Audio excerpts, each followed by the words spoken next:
Can you hear me? I can definitely hear you. Can you hear me? Yeah, I can hear you well. Awesome. Uh, All right. So, uh, we're about to talk about one of my favorite anime of one of my favorite modern anime, which I know you have a different disposition on it, but it's one of my favorite modern anime. You know, like Code Yes, like your display picture for those that are watching. That came out like what 2008. That's not what I consider modern. Modern is like I would say like post 2015. I would consider modern. with the art style, right? With the Exactly. And modern art art style. style and the season. Oh, this is the main thing, like the season storytelling. Hmm. That would be the main thing for me. That would be considered like modern. Like what seasons? Like even I can't remember who I was having this conversation with, but like what I think it was Hunter x Hunter or Hunter X Hunter, depending on how you want to call it. I think someone was asking me what season I was on, and I was like, I don't know. Like I'm on episode 89. I don't know what the season that is. We don't operate in my days. We didn't operate on seasons. What's that? Or someone was asking me about FMA. It was one of that. It Hmm. was one of the two. Full Metal Alchemist was on Netflix. Hmm. Yeah. I don't know why there's like a feedback sound. Are you hearing that too? No, actually, yeah, a little bit. Now, yeah, Hmm. I know what you're hearing. Okay. Is there anything on your side? It's like a distant voice. Do you hear that? Yeah, I do, but it comes in and out. See, like Oh, right there. hold on, give me a second. Let me see if I could do something. Cause I'm in my room with doors are closed. Yeah, same here. Can you still hear? No. Okay. Okay. I think we're good now. Probably just like edit out the sound and get that fixed. Yeah, did it again. Yeah, you know what? Don't worry. When I'm not speaking, I'll just mute myself. Okay, maybe that's the cause. Yeah, favorite. Yeah, so someone was asking about FMA, and I was like, I don't know what season it is. It's just 63 episodes. I don't know to tell you guys. So it was very funny to kind of go through that in terms of anime, how it is now with seasons. Even the infamous Attack on Titans being Attack on Titans final season. I've been season 4, final season being like 3 parts now, 3 seasons. It's ridiculous. Although I get like the reason why it's like that is because of the whole Mappa and the unreasonable like deadline that Kodansha's trying to reach to finish Attack on Titan. That's the reason Studio Wood couldn't do it, and Mappa's like our staff, or we'll just put our staff through slavery and overwork them and take on other shows like Vinland Saga and so on and so forth. But for the most part, yeah, seasons aren't a thing I've operated with. It's very new. Anyways, so with that being said, Mob Psycho is one of my favorites. It comes from how would I say? I think just being surprised by how well written the story was compared to One Punch Man made it hit different for me. But one of the main themes that Mob Psycho explores is change. And that's been a huge thing for me in the last 3 years. I wanted to ask you, Jordan, like, what are your thoughts on change? What do you think about change, especially after watching the show? Well, before I answer that question, I'm not okay. I think that the show is up up till this point. I think that that particular show has the best writing, and the reason I say that it's because every single problem that the main character encounters, it's a Hmm. well written moral lesson. It's not like Naruto, Hmm. where when they have a problem, they go through 5 or 6 flashbacks of the same thing. You know what I'm saying? Of the same thing, and then you're like, well, that's like the sixth flashback that I've solved. Like I think I have a pretty well understanding of what's going on. You don't have to keep showing me these flashbacks. Whereas Mob, he is sort of like a teacher at the same time. It's weird. It's as Interesting. he's Mhm. learning, he's also teaching. Could you expand on that a little bit more? Like, what do you mean? Yeah, so there's that one Okay, so there was that one incident with the blonde guy, the one who had an overinflated ego. Right, right. He was, I guess, to that's to society standard, he was very good looking, and he totally relied on his Teruki. psychic powers. What's his name? Teruki. Teruki. Cherokee. Yeah. So he totally relied on his psychic powers to be popular, and he made that clear to Mob.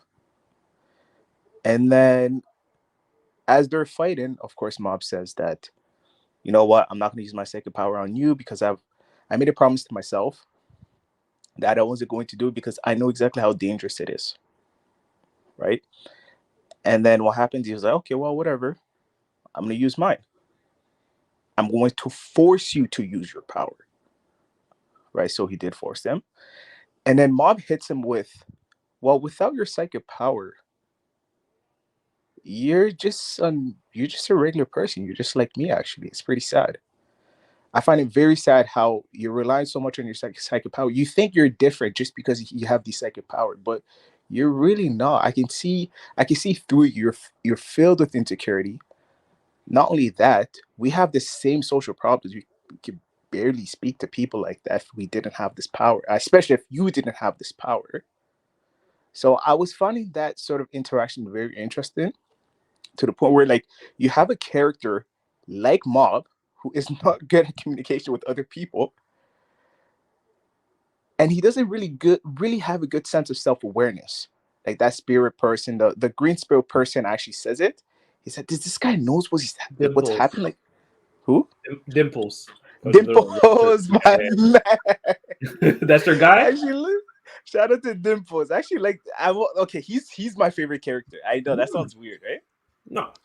He is my favorite character, but he is just so realistic, right? He was sort of narrate narrate what's going on to the audience, and he would say, "Does this guy not understand what's happening?"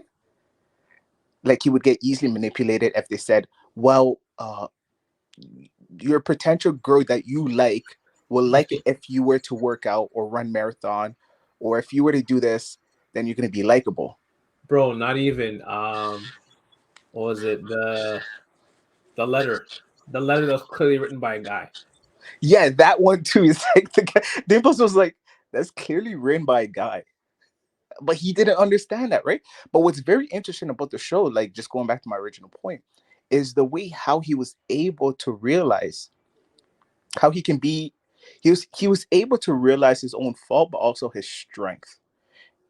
In that he understands exactly how dangerous these psycho powers are, and he understands exactly the type of consequence that it can do to other people, but at the same time doesn't really have that very strong self-awareness in, like, what's happening around him.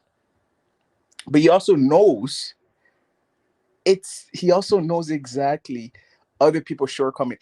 It's very hard to put words into it because it's all over the place. You have this awkward person who understands people, but he doesn't understand his environment. You see what I'm saying? Like, it just doesn't add up. But I feel like that's what also makes the show interesting, is because of the writing skill, like the way it was written.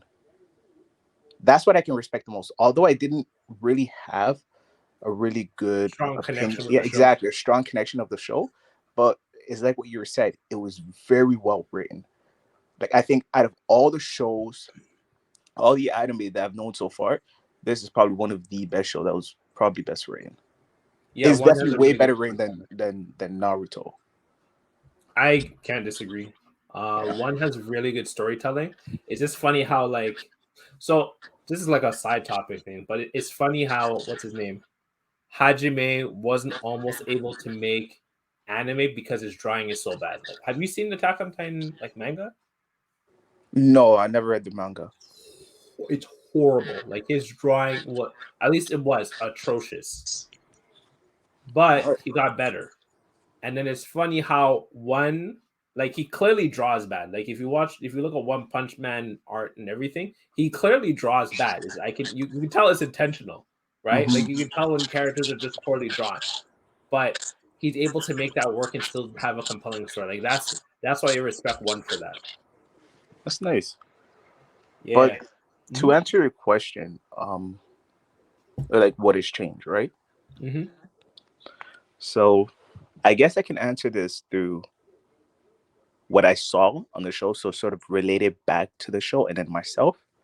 So personally, for me, I think that change are a set of gaining new perspective to a given situation or life and finding ways to incorporate that which that you learn through your own experience.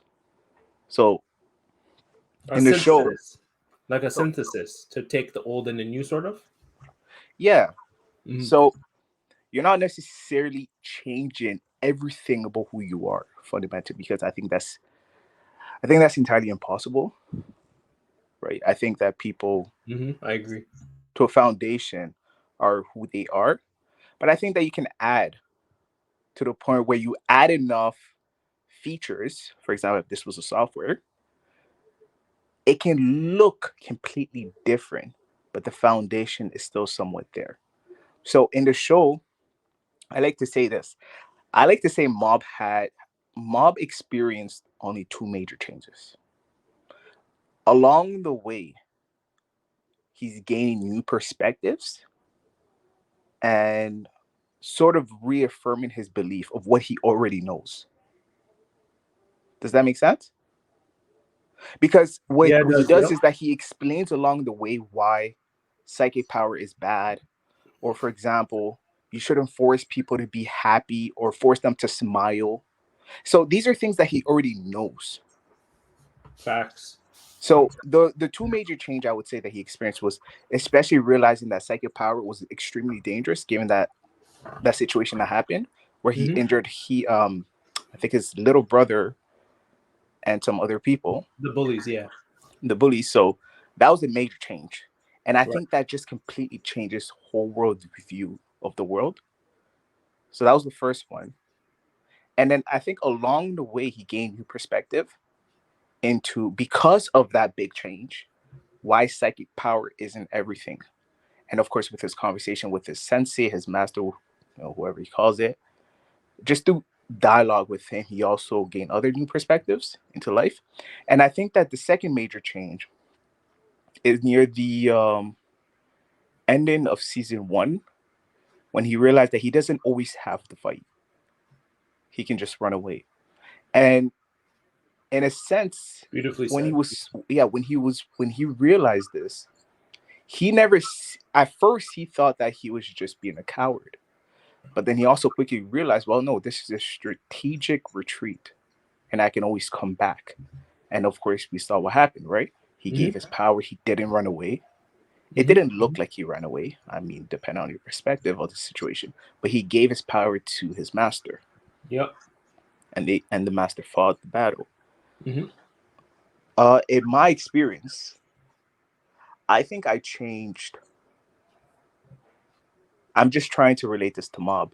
I remember. I think I changed. I had one major change, Hmm. and it was when I was 18 years old. I think it was the time when I dropped out. Oh, it was a time when I watched Code Geass. That's when I changed. Right. So I watched Code Geass, and then I realized, aside from the world of basketball, wow, there's the world of politics, the world of art, the world Yep. of music, the world of business. I realized that there was a world outside of basketball.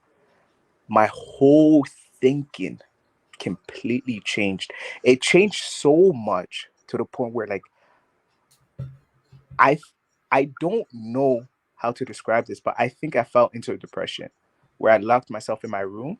Yeah, you told me about that. Hmm. Yeah, so I locked myself in my room with a big bowl of water and bread, and I was trying to Yep. figure out these feelings exactly. Why was I feeling like this? How come I never felt like this before?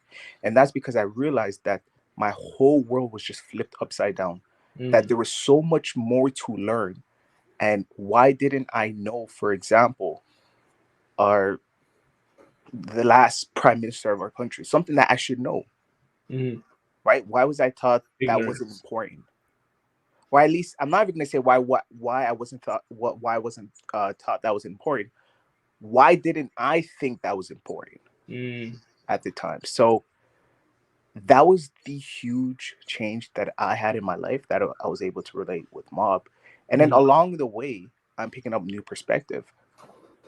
So the way I'm able to speak right now, when I was 18 years old, oh my gosh, you can imagine. Try to have a conversation with me when I was 18 years old. It was brutal. It was terrible. I remember, I remember we are doing this one study with all the kids when I was 17, mm, and then my art teacher at the time used to ask me this question because he wanted to understand the social relationship between black men and white guys, right? White men. okay. Why exactly do they pick hockey? Why do white men pick hockey and black guys pick It's basketball? typically a financial thing. But go on. Yeah, it is. But at the time, what I said was, and I still remember this because I was so embarrassed. I was so embarrassed even looking at it now. I said, Right. well, I didn't choose basketball. Basketball chose me. And it was so cringe. That's What what I does that said. even mean? Yeah, I said, I didn't choose basketball. Basketball chose me. But now, if you were to ask me the question now, I know exactly how to answer that question, right? I know how to Right. tackle that question. But Right. before, I just wasn't exposed to all these experiences. Yeah. I didn't read. I didn't Challenging your way of speak to thinking people. and whatnot. Yeah. Yeah, I didn't read. I didn't speak to people. Now, whenever I go outside, I make sure to speak to 3 random people. Oh, interesting. That's what I do. I You make never sure told to me speak. that. Hmm? Why? Yeah. So what I do is, whenever I leave my house, I always think that I can always learn from strangers. Always do. It doesn't have to be a long conversation. It can be where I'm just walking down the street, where I'm just ordering food, and then the waitress or the waiter comes up to me, and I'm just, "How was your day?" "Oh, good." "Okay, well, what was good about it?" That's it. That's one conversation. Like, we went past the boundaries of, Mm. I'm a customer, you're a waiter. Like, I asked you something that isn't really related to your work. Well, I mean, you can talk about your work if you want. So sometimes I always go to school, strike a conversation at the gym with someone, at least one person. Even if I'm just online, I'll speak. Like, it's just, I always want to speak to different people because they can always give you new insights and new perspective. And after that, I agree. you can just understand from their experience, right? I remember telling, I forgot his name. He's gonna hate me because I forgot his name.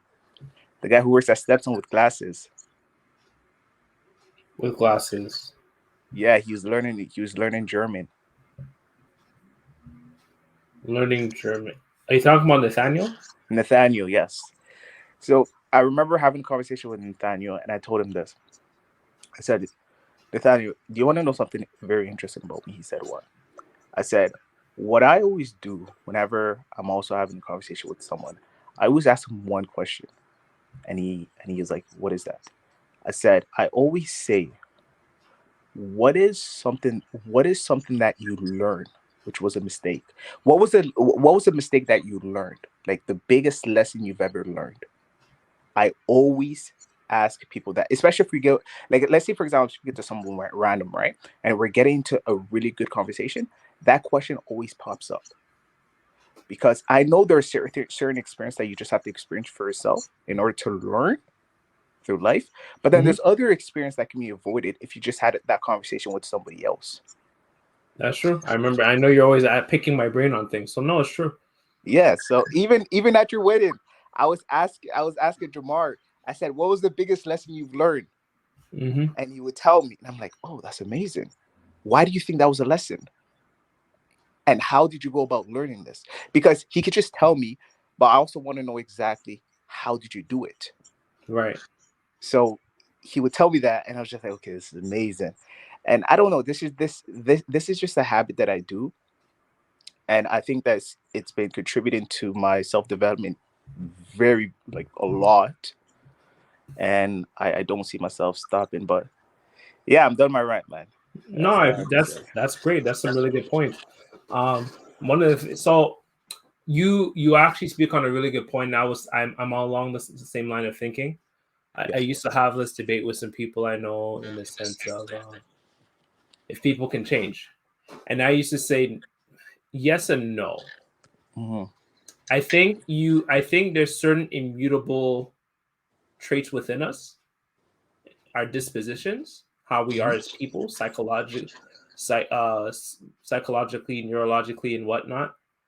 And within those parameters of what makes us who we are, there's wiggle room.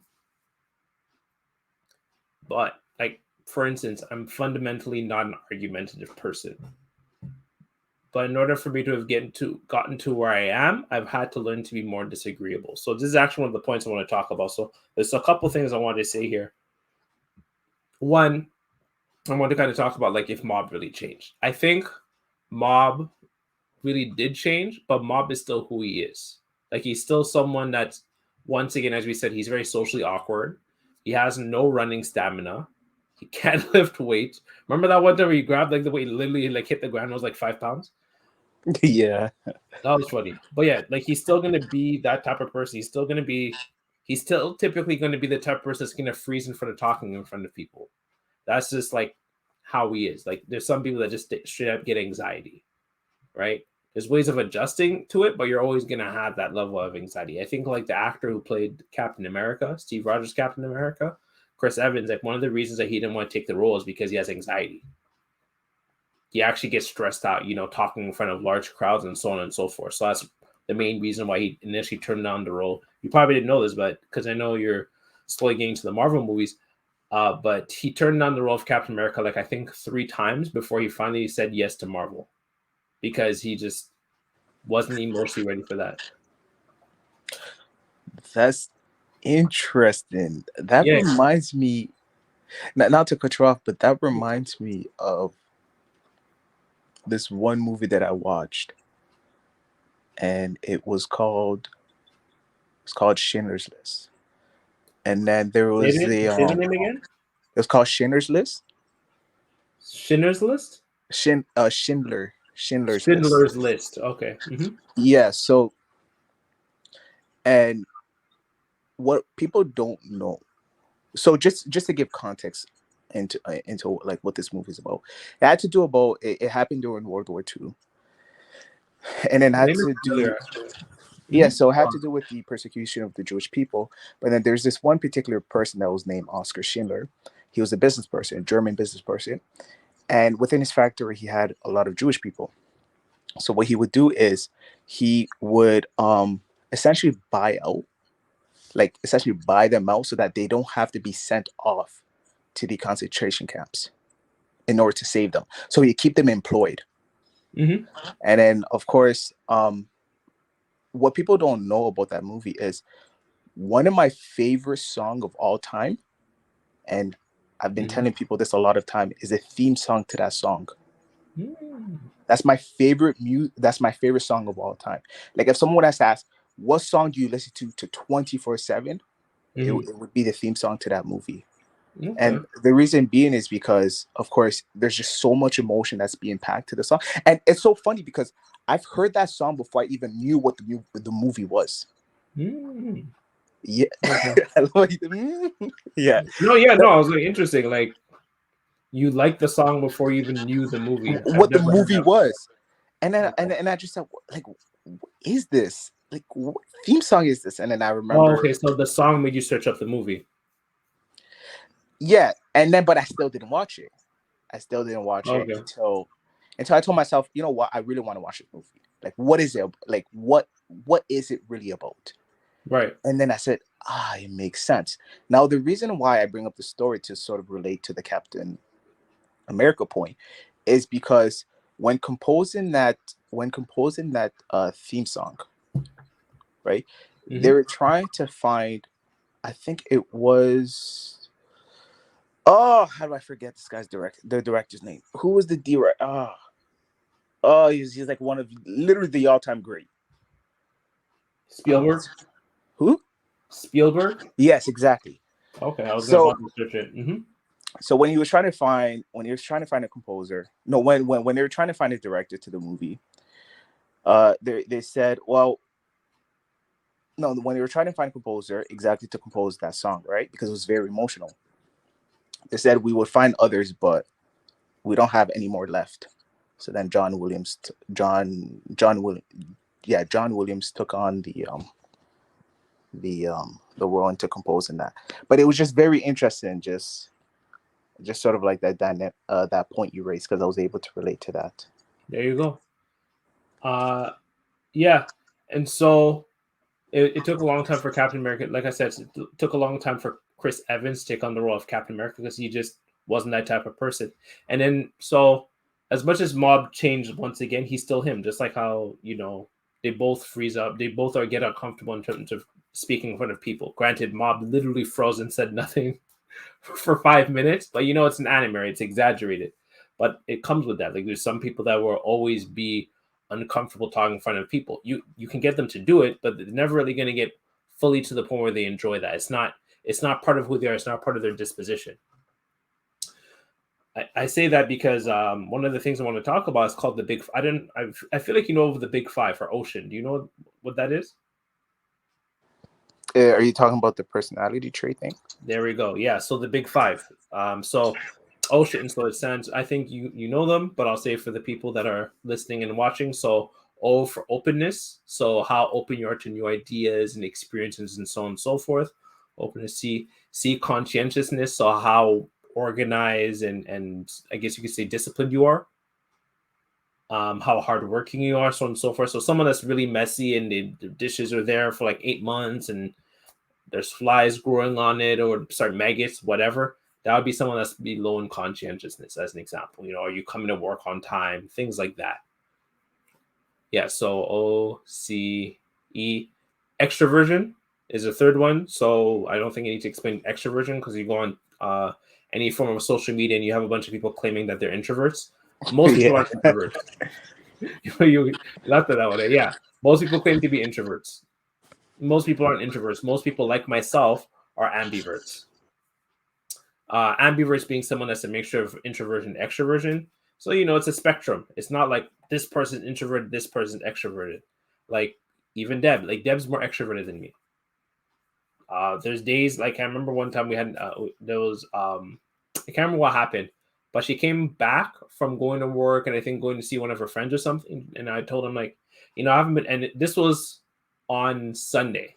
And I was like, I haven't been outside since Thursday for like the last 3 days, right? She's like, didn't you go for a walk? I was like, yeah, that was Thursday. That was the last time I was outside.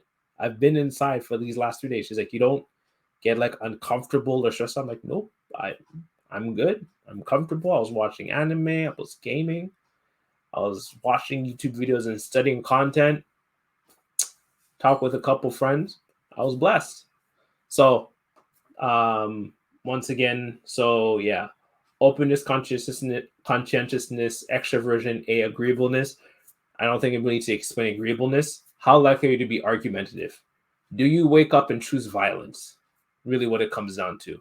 And N is neuroticism. So how likely you are to worry about negative outcomes. So I say that to bring up, so I wanted to kind of search up how I did on the Ocean test. So I did the Ocean test before. I have it on my phone here. And I actually have another one, and I did one recently.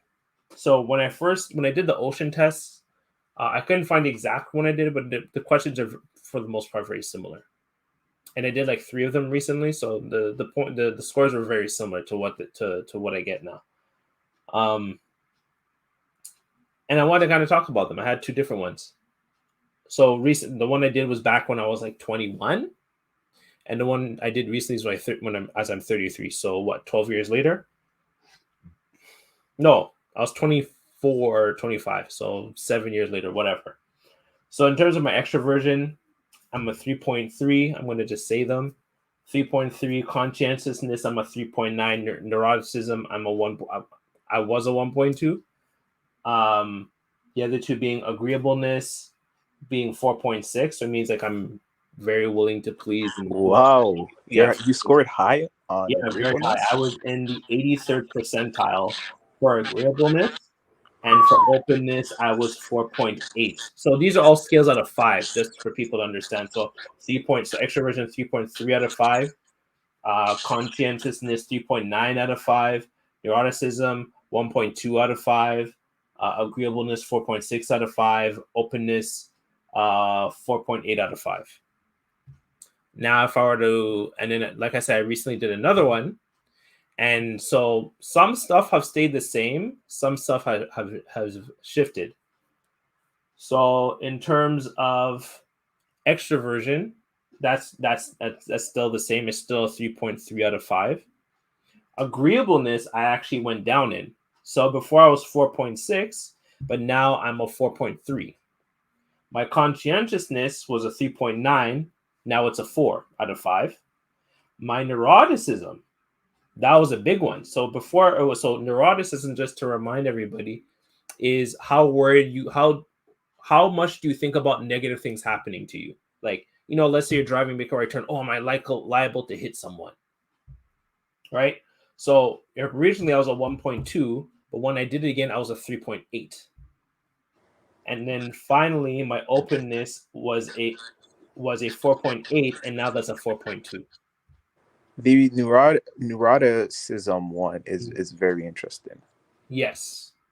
And That one, we've had a yeah. lot of episodes. So I think you can understand with a lot of the traumas I've been through in the last 6 to 7 years, right? Yeah. It's made me much more. And neuroticism is not necessarily a bad thing. You just don't want it to be too high, because then you'll never do anything. You're like, oh, if I speak up, they'll fire me, or some weird shit like that. But like, great example in terms of my neuroticism. So I remember when we like new staff joined where I work, right? And Yes. they didn't have their work phones. This is just an example of like how my neuroticism influences, or like my high level of neuroticism, or just being a little bit more cautious. I think that's another word for neuroticism, and just cautiousness, right? They one of them called me from her personal phone, because she didn't have her work phone yet, on my work phone. And so I answered, we spoke or whatever. And then eventually she called me from her work phone. Me before, I would have left her old, like when I added her work phone number to her I don't know, her info, her caller ID info on my work phone, I would have kept her personal number in there too. Then me now, I actually erased it.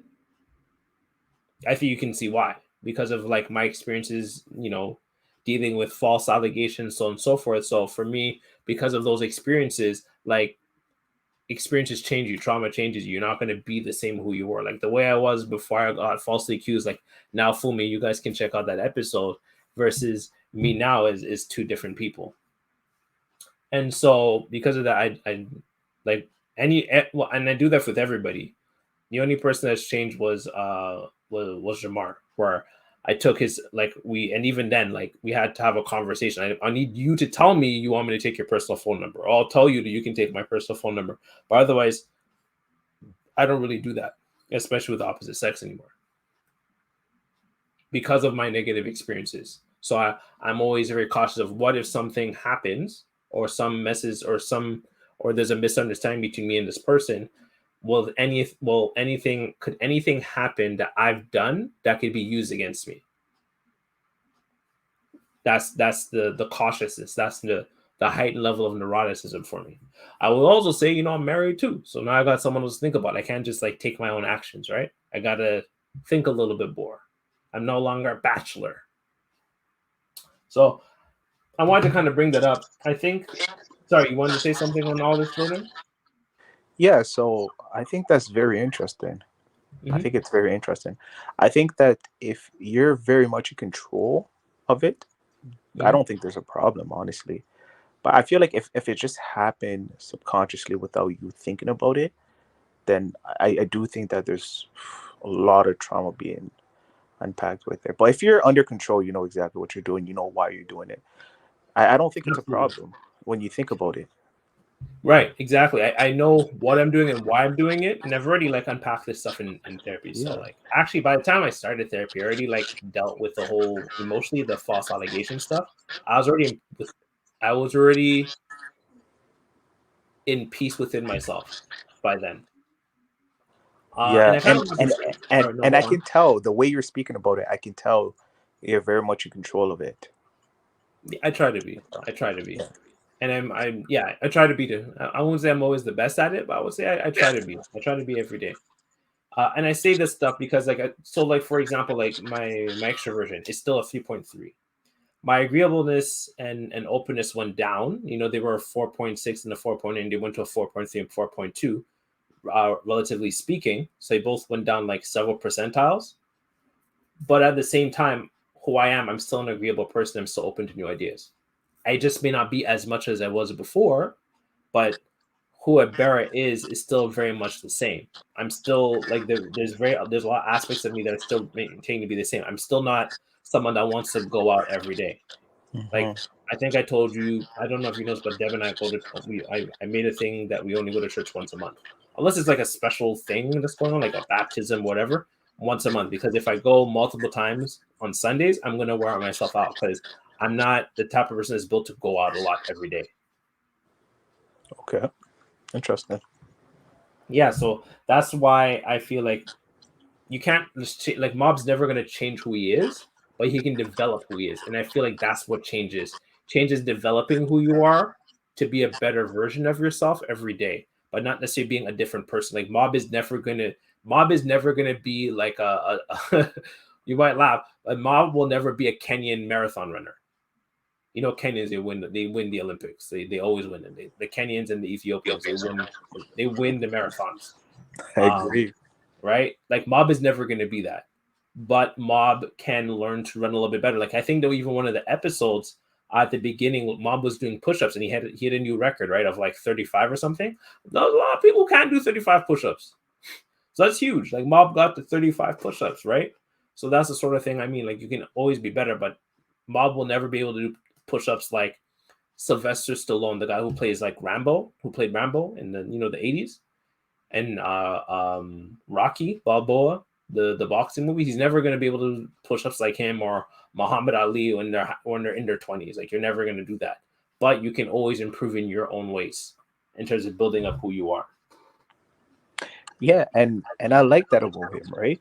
Mm-hmm. Even though, even though, majority of his decisions are societal pressure, he always, Interesting. I would have pushback on that, but I want to hear your perspective 1st. Mm-hmm. yeah, it's he still realizes whether this decision or not is good for him, Agreed. right?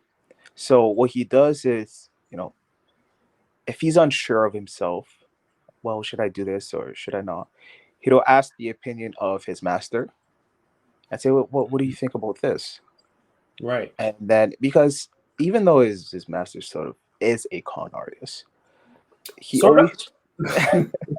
the reason Radiant splash.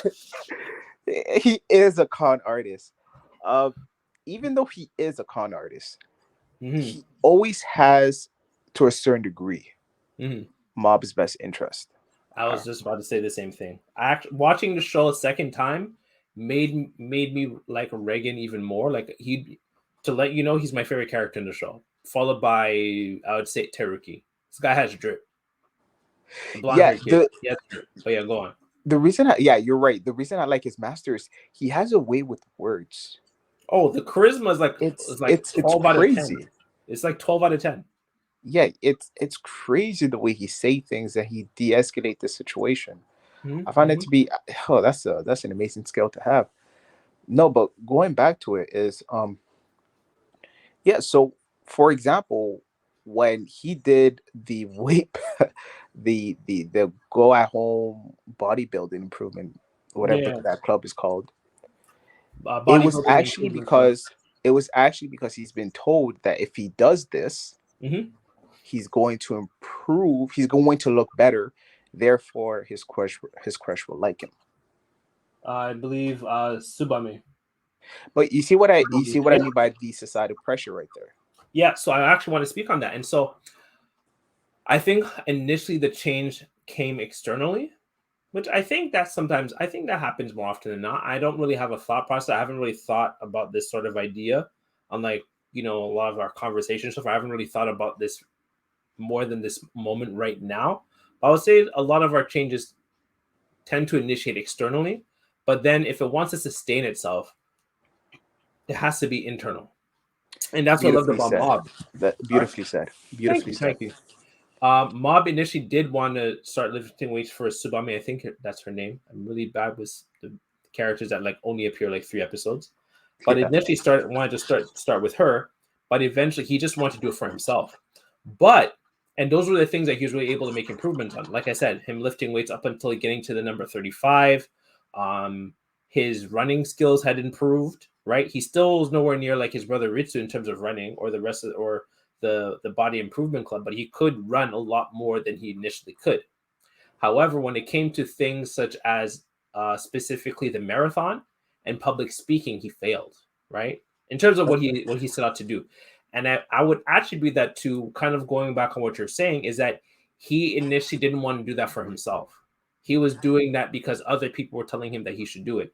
And with that being said, it's not in tune with who he is. Do you get what I'm trying to say? Like, Yep. he's trying to be a public speaker when he doesn't have, for lack of a better word, the characteristics of a public speaker, of like a Reagan. Or I would even say Teruki and Risu would be great public speakers too, like his younger brother and who is part of the student council, and Yep. Teruki. Like Teruki, as much as like he used his powers initially to like define himself, like he really was able to figure himself out after getting bodied by Mob. Yeah, that's man, and it was powerful, right? That after Sublime, when you sorry, go on. What were you wanted to say? So I like what you said right there. He was able to realize exactly who he was after, I guess you could say, Mob, put him at danger. Yeah, he humbled him. He said, sit down, be humble. Sit down, be humble. No, but like I love I didn't want to cut you off, but I love that scene. I kind of want to speak on that because as someone who likes to compete in gaming, as someone who used to play basketball too, and I'm sure you can relate to this too in terms of basketball as well, there's always someone better than you. You're always, no matter how good you are, there's gonna be someone that's better than you. There's always gonna be someone that beats you. And even if you are the best, you will never be the best forever. So there's someone.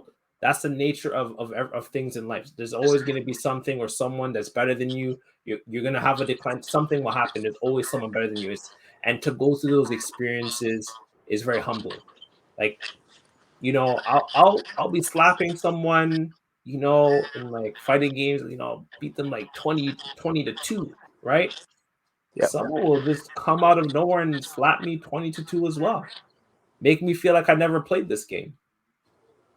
It happens to me tons of times in Guilty Gear, but like, are you really gonna internalize those things, or are you just gonna like understand like that's just part of life? There's always gonna be people that are doing better than you. There's always gonna be. It's just like the J. Cole song, like "Love Yours." There's always gonna be someone that has a more beautiful wife than you. There's gonna be someone that has a bigger yacht than you. I remember even Dave Chappelle, the comedian, was even talking about, me and I can't remember who it was. They rented out a yacht, and they thought they had a big yacht, and then P. Diddy rolled up with like a mansion yacht, and he's like, okay. We don't have a real yacht. We have a boat.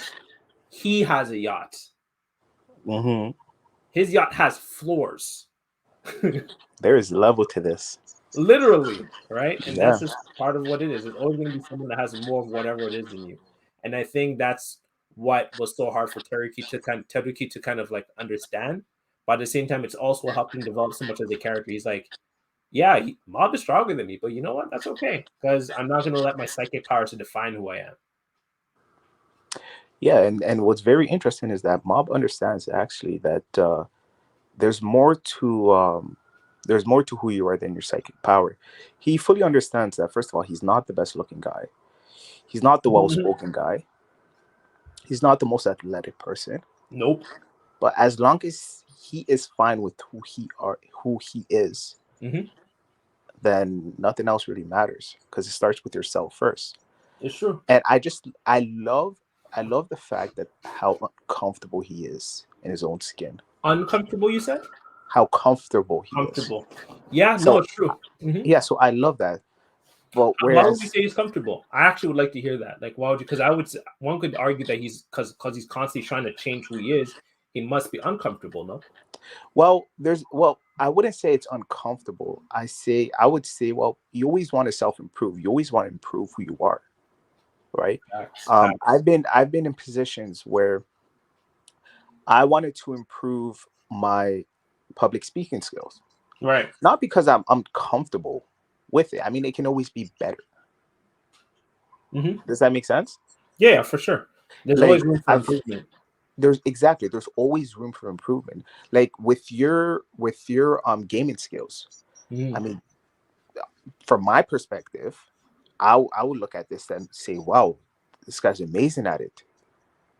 But from your perspective is, well, I'm trying to be better. It's not that I don't like who I am or I'm uncomfortable, but I just want to be better.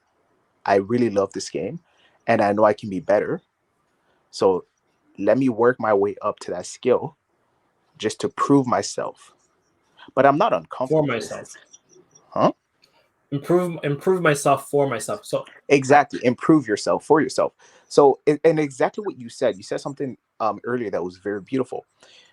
He's always having external influences, but it's the internal part of him which that's where he makes the keeps him biggest change. going. Exactly.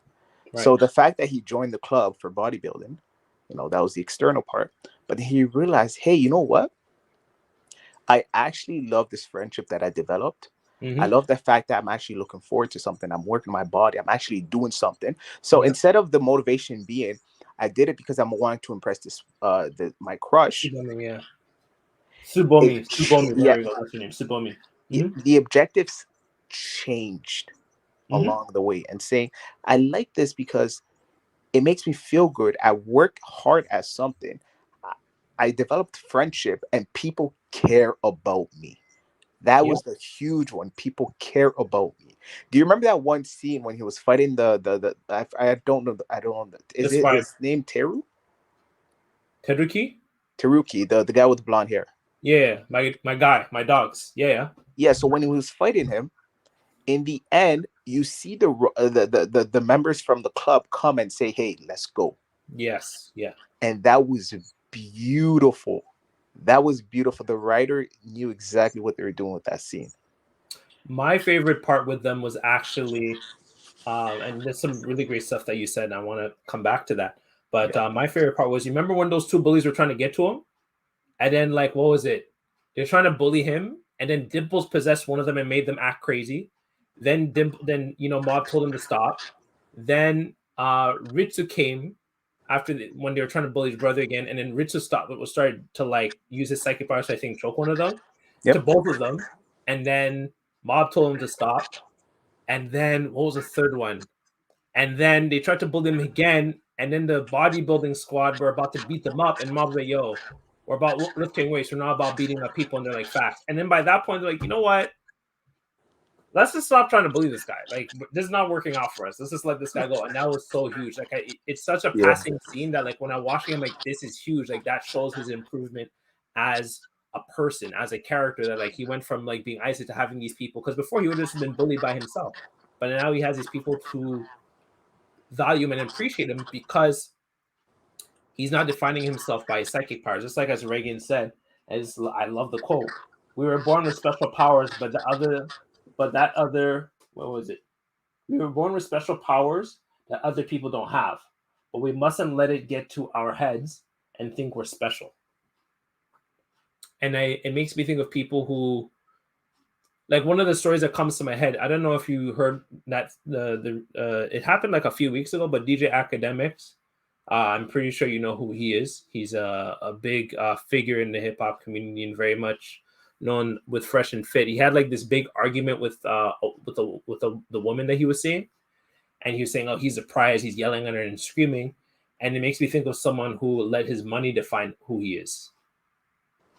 And I remember in the comment section, people are saying that, like, yeah, the money just exposed who he was. It didn't help him be a better person. It just amplified already the poor qualities that he has. I think you wanted to say something on that. Yeah, and I completely agree, right? I completely agree. Because one of the things I've had this discussion with my friend, and I told him, as a man, we should always, and this is because when people say as a man, of course, it always takes into like that manipulation path that you should be doing this, you should be doing that. But I was Manipulation very path? What do you sincere in mean? my huh? What do you mean by manipulation path? I mean, have you ever heard those arguments when they say, "Well, as a man, you should be making six figure. As a man, you shouldn't be emotional." Oh, Like, trying to define your someone else trying to define your masculinity. Someone external trying to, yeah. foolishness. So I was Yeah. just trying to make a disclaimer saying that this is not one of those ones. I was having a very honest conversation with my friend, and I told him, "Listen, as a man, we should be working on our qualities first. So public speaking, our confidence, whether or not we're able, our tolerance for stress, our emotional intelligence, all of these things that we should be able to work on in order to become the best version of ourselves. Because you don't know exactly where you're going to find yourself. Say, for example, you go outside and you come across someone who is, I don't know, possibly an opportunity, right? And then your call to action, and then you have to find a way, something tells you that Navigate it's it. going exactly, something tells you that it's going to be a very stressful interaction, but you don't know exactly how to navigate that because you never had that experience. So I've told my friend, we've had this discussion, and I told him there's a reason why this is going to sound weird. It's not toxic, but it's going to sound weird. There's a reason why I always embrace when people try to lie to me and I know that they're lying to me. Okay, what does that mean? So for people who may not know, I work at a French bank, right? And I do mortgages, line of credit, and stuff like that, and credit card. So we have people's information before we make that call. Because I work in the Sure, department. going. Yeah, so I work in the department of collection. Right. So you're So the people that everyone hates. yeah, people hate me. Oh my god. And that's what makes the experience so beautiful, because I'm able to work on my stress tolerance in that way. In the beginning, it was a bit stressful, but until I realized that I'm just supposed to just do your job and do it in a way that's very professional, that we're both party benefits, then you're fine. But this experience came, and I always tell this one example to people. I call this one guy, and of course I have all his information, where he lives, all of that, right? Because I work for the bank. Right. And then I tell the guy, hey, listen, you have this late payment on your whatever, your mortgage or whatever. Right. And then the guy says, okay, cool. I already made a payment. I'm like, okay, that's amazing. I can see whether or not he made that payment. Right. So he didn't.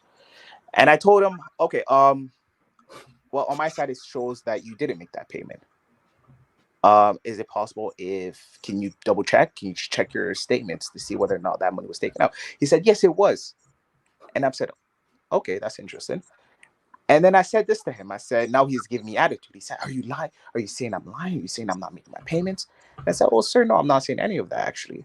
What I am saying is that I just want you to double check, because on my side, I have all the information being provided to me. So I know exactly whether or not you actually made that payment. But I asked him just one simple question. I said this: can you just give me the confirmation number of that payment, of that bill payment? He said this: well, why would I give you that information? It's rather private. And in my mind, right now, it can easily get someone mad. But in my mind, I said, you gave me, because before we can go on with the call, we have to verify the person, right? I said, you already gave me your address. You gave me where you live. You gave me your phone number. You gave me everything. Now, just for a confirmation number, you're unwilling to give that to me? He's lying. So in my mind, and I just found it really interesting. I said, oh my gosh, I found it exciting, because not only was I a bit stressful at the fact that he kept lying, but then I was able to grow from this experience and say, well, this is not a me issue. This is a him issue. Right. Right. So I always try to take difficult experiences, such as when someone's lying to me and I know that they're lying to me, Mhm. as a learning experience, that it doesn't really expose my character as a Mhm. person. If But anything, it it wasn't exposes theirs. who you are. Exactly. So if Right. I was dealing with a friend who was like that, I could say, okay, now I know that if there was to be another big decision being made, or if you're telling me a story that's extremely personal, or like Mhm. it requires a lot of attention, I don't know if I can trust you with certain things Right. because you just expose who you were. Right. So yeah, so that's the reason why I like hard. That's the reason why I love to be exposed to sort of hard things, And I hardship. think that's a really great point because it makes me think of Mob. Because as much as he could easily decimate his opponents, the thing that he always tries to do is tries to empathize and relate to them. And I think Yes. that a lot of change that how would I word this? The change that we're often looking for lies in the realm of discomfort. Yep. And I really think because you could have easily handled the situation very differently with that customer, right? Versus Mob 100%. could easily eradicate these people. Like Mob is so powerful. Oftentimes he gets beat up because he's trying not to fight them. He's trying to work them emotionally and empathize with them, which over time that becomes Mob's greatest strength. It's not so much his psychic powers, but his ability to empathize and his ability to have a sense of compassion for others. You remember like that when show what's his name? I'm trying to remember the main villain's name of Claw. I think it's Toichiro. Toichiro's son Sho. When Sho made it seem as if Mob's parents were dead. And Mob's like, yeah, I forgive you. It Yeah. happened and I'm okay. I forgive you. That's Mhm. huge. Oh, there's a lot of things like that's hard for me to forgive people for. Shoot. Mob's out here like, oh yeah, you pretend like my parents are dead. That's okay. I forgive you. Let me protect you from your violent dad. Yep. Right? It's huge to get to that point. And that's something that I think about a lot in terms of looking for the discomfort. And I think that's a really good point in terms of like what type of man that you want to be, what type of person you want to be. Are you looking to challenge yourself? Are you looking to step outside your comfort zone? Or are you trying to fall back on, I don't know. And I kind of want to talk to you about that. Like, so just as Reagan said, we mustn't let these abilities define us. And I feel like it comes into two different aspects. One of those things being characteristics. So Reagan basically says our psychic powers, even though we all know he doesn't have any, he's a con artist, but our psychic Mhm. powers, quote unquote, are a characteristic. But we need to develop skills. That's beautiful. Thank you. Thank you. How would you define skills versus characteristics? Like I can name some characteristics that people often define themselves as, in terms of whether how beautiful they are, how tall they are, how much money they make. Those things would be characteristics. But I mean, like at the same time, like can't having a lot of money be a skill? Or maybe learning to accrue money? I don't know. I just was kind of thinking about that. Like how you define characteristics versus how you define skills. Because I think we'd want to define ourselves by our skills, no? Yeah. It reminds me, well, before I define it, it reminds me of this one. Do you remember that one viral moment of that nuclear physicist guy who goes on this The Instagram black guy? live dating show? Oh, yeah, okay, I know what you're talking about. Yeah, yeah, yeah. Do you remember that? Yeah, yeah, yeah. I And remember then that. And then like she's talking to him, he's like, "Who are you? I'm a nuclear physicist. I do martial arts." But she's like, I do that, "You I didn't do tell that. me who you are." And then Right, right, right. and then the woman is like, she said something very interesting that a lot of people did not realize.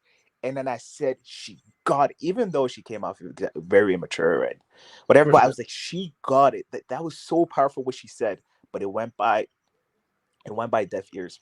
She said this guy was just explaining his accomplishment, not who he was. Mm, And what a lot of people don't understand, I've had my best friends are people who are not even accomplished, but they have amazing characters.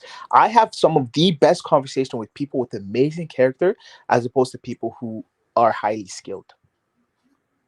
Because the way I see it like this, characteristic and skill, I truly think it's one of the same, depending on what you talk about. So that's what I was about to ask you. Like, how is Bob supposed to see himself as an accomplished exorcist and psychic then? Like, Yeah, could he so not talk so about it? so the difference, it's one of the same, but the difference is being that characteristic usually relates with the character, like Okay. the So like person. relate this to Mob. Relate this to Mob. I want to see how you break this down. So I was gonna get there.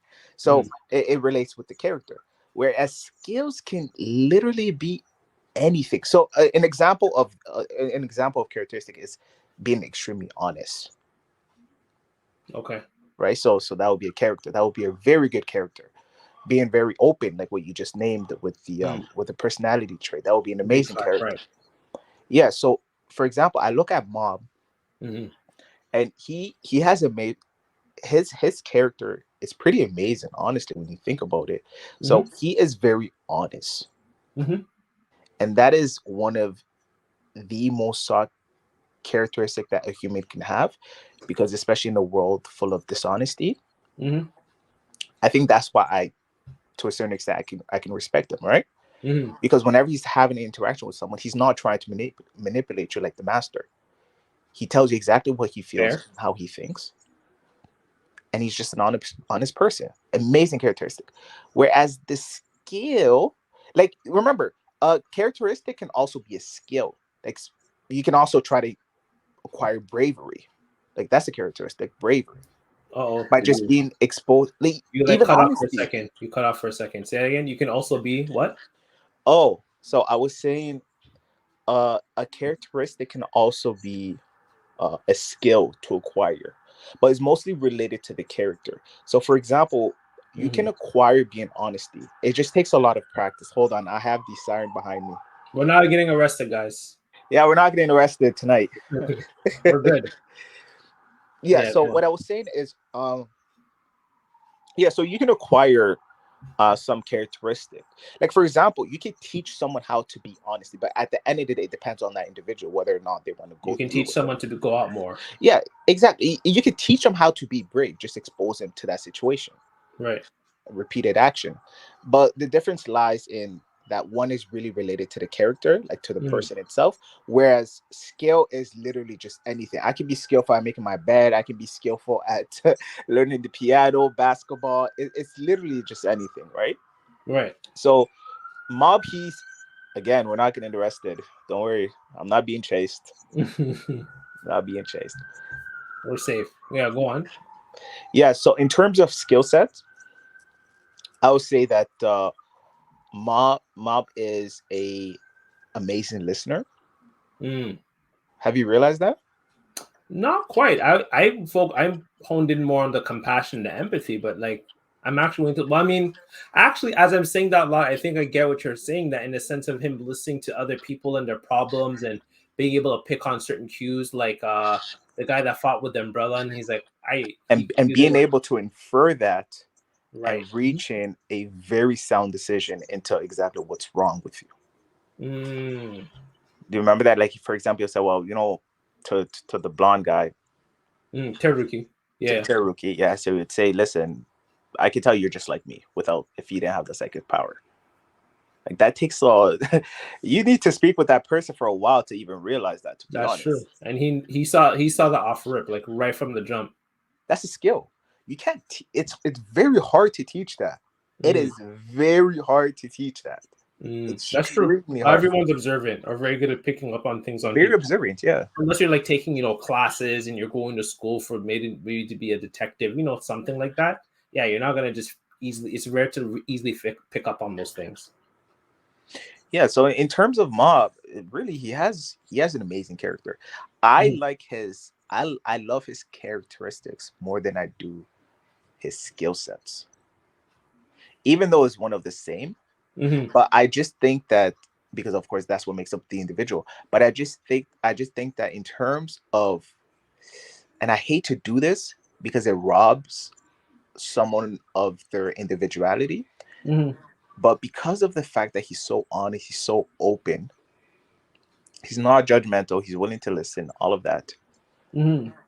It just makes him a very strong individual and someone that you just want to be around. Very good So point. Very good point. yeah, so my friend, and I tell him all the time, he's extremely charismatic. Charismatic is one of those characteristics that it is very hard to teach as a skill. I agree. It is very hard. It It's can very be hard a to just be skill though. charismatic. Yeah, but it can be a skill. It can be a skill, but it's more of a characteristic. It's very, very hard to teach. Right. Very hard. And I tell him this all the time. I say, listen, I think you have the best, like your charisma is so strong that I really like it. Don't change who you are. Continue being who you are, because it's people who can make other people feel comfortable with their charisma that people want to be around. And I let him know that. And also, I want to be around that because when you're around people with that high charisma, it's going to rub off you. Facts. And they just make the room better. And it just makes the room amazing. So me and my friend, what we'll do is sometimes if you just want to go out, speak to a woman or whatever, go to a club, whatever. Right. We will test our confidence first before going inside a club. So we just approach like around the club scene, right? So we're just gonna approach one random woman, and this is one of the best compliment you can ever get from a woman. And I love this. I love when they give me this compliment. You got me excited for what the compliment is. Yeah.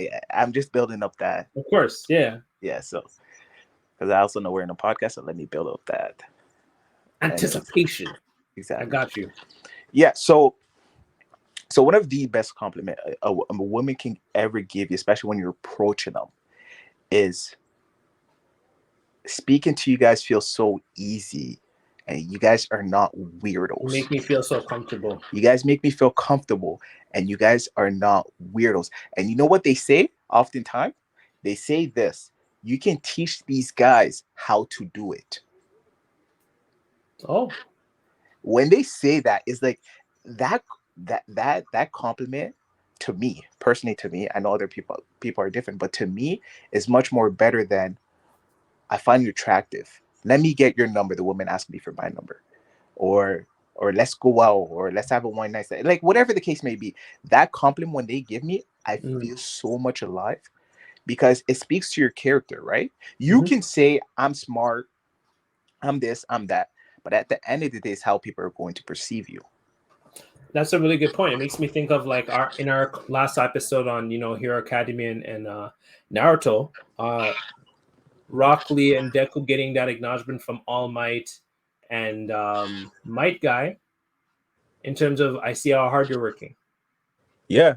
A skill of being diligent. I see your diligence.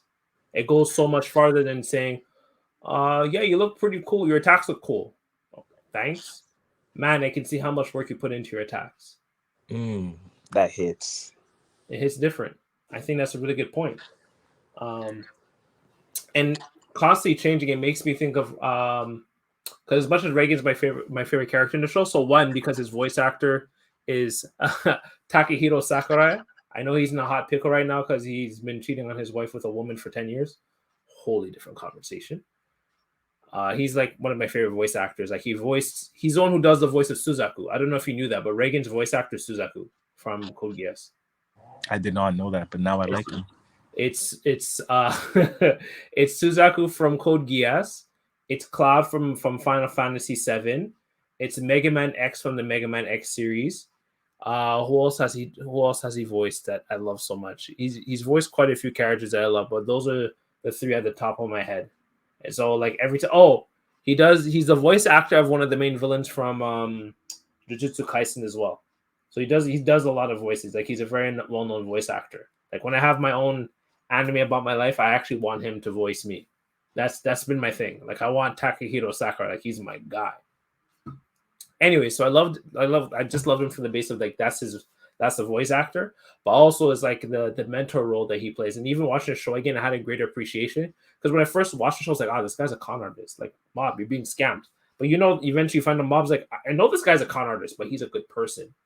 And just the mentorship role that like Reigen plays in Mob's life, you can see that they really developed, and that caused also Reigen to change. And that's another interesting aspect in the show is like the way characters interacting with each other, they change, they grow, they develop.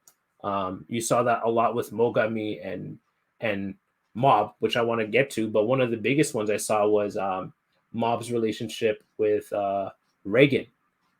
Specifically, and Mob's like, yo, I'm gonna go hang out with the homies. And Reagan's like, homies? Club? This guy's laughing. You remind me of that Soulja Boy moment. Drake. Yeah. And and you know, him saying, what was it? Did you fall? You had to stop falling for these fake love letters? Or did you fall for another person jokingly asking you out? You get taken advantage of so easily. Grow up, for crying out loud. And you can see how that hit Bob so hard. And as much as those things were true, I think like one of my friends, he has like his own YouTube channel called We Need to Talk. Yeah, he posts up this image. I have to do a little more learning on StreamYard to learn how to do this sort of thing. But basically, on one, it was a cylinder, right? And the cylinder was truth. And on two different projections, one was a circle and another one was a square from the projection, because it's a cylinder, right? No cylinder. So one was a square, one was a circle. Both were true. And I say that in the sense of two things can be true at the same time. In the sense of, yes, Mob has been very gullible in the past, but doesn't mean Mob is going to continue to be gullible in the past. People learn and people change. People don't stay the same. And to kind of touch on it, but I'm looking. We'll go more into that in terms of our episode. In terms with Spy Family. In terms of people thought that some of the how would I say this, unhealthy habits that my wife had in our relationship were the same thing 3 years later. And it's like, no, those things will suddenly change. And I'm like, or how could her opinion of me suddenly change? And I'm like, but it did. It did change overnight. There was a lot of slow progress over time, but eventually her perspective of you changed, or her perspective of me changed. It took time, but eventually something just clicked for her. And I say it in the sense of everyone's different, one, and then two, people do change over time. And that's been one of the contentious points in terms of like us getting married, is like, oh, are you sure she's like the right person for you? I'm like, I don't know what to tell you except the fact that she's changed. Granted, Deb is still more like, so in terms of us, we actually did she actually did the Big Five test. She actually is a higher level of extroversion than me. She's like much lower than me in openness, much higher than me in, as much as my neuroticism is much higher, hers is even higher than mine. And she's less agreeable. And what was the last one? And our conscientiousness is pretty much the same, which is why like our place is pretty clean. She's very hardworking. I love that about her.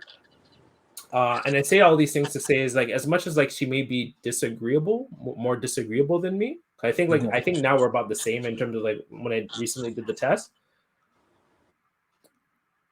In spite of that, she is still able to learn to be easier to get along with. Does that make sense? She's not going to be the same level of disagreeableness that she was like 3 or 4 years ago. Like for the most part, like that's impossible for you to not change at all being with someone after 3-4 years. It's pretty hard. It is impossible. Mm-hmm. No, I do want to say something, and it's not going to be long, but one of the things I dislike about what people say is, I don't know if you heard of this, but they will say something like, oh, you changed. Oh, Ooh. You changed. Like it's supposed to be a bad thing. I mean, that's what you're supposed to do. You're supposed to change. Life is a continuous battle of self-improvement.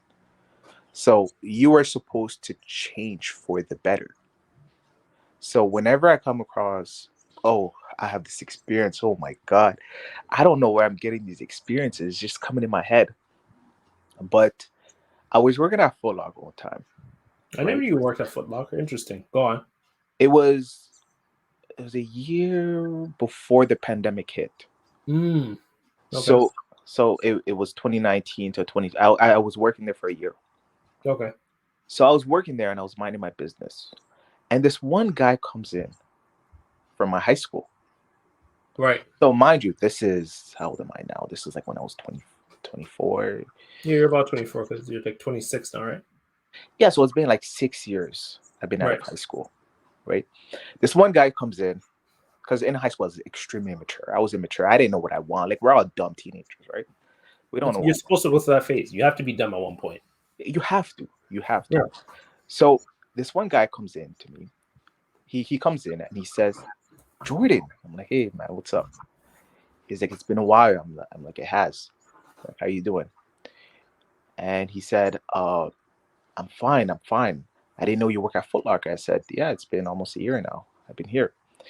And then he said something very interesting. He said, oh, do you, what do you think? He was asking me my opinion on something. I forgot what it was. Probably shoes, I'm guessing. Maybe It had to be sports related. shoes. It had to Mm. be shoes. He was asking me, oh, what do you think about this? And I said, oh, I like it. Honestly, I like it. I don't know. I have much stronger opinion because this shoes here has it's gotten bad press just Mhm. for the sort of material it's been producing. It's not a shoe that I would buy, Mhm. right? And then he said, when did you care about stuff like that? And I said, That sounds pretty aggressive. Mhm. yeah, I did. And I said, well, things change, right? And then he said, okay, wow.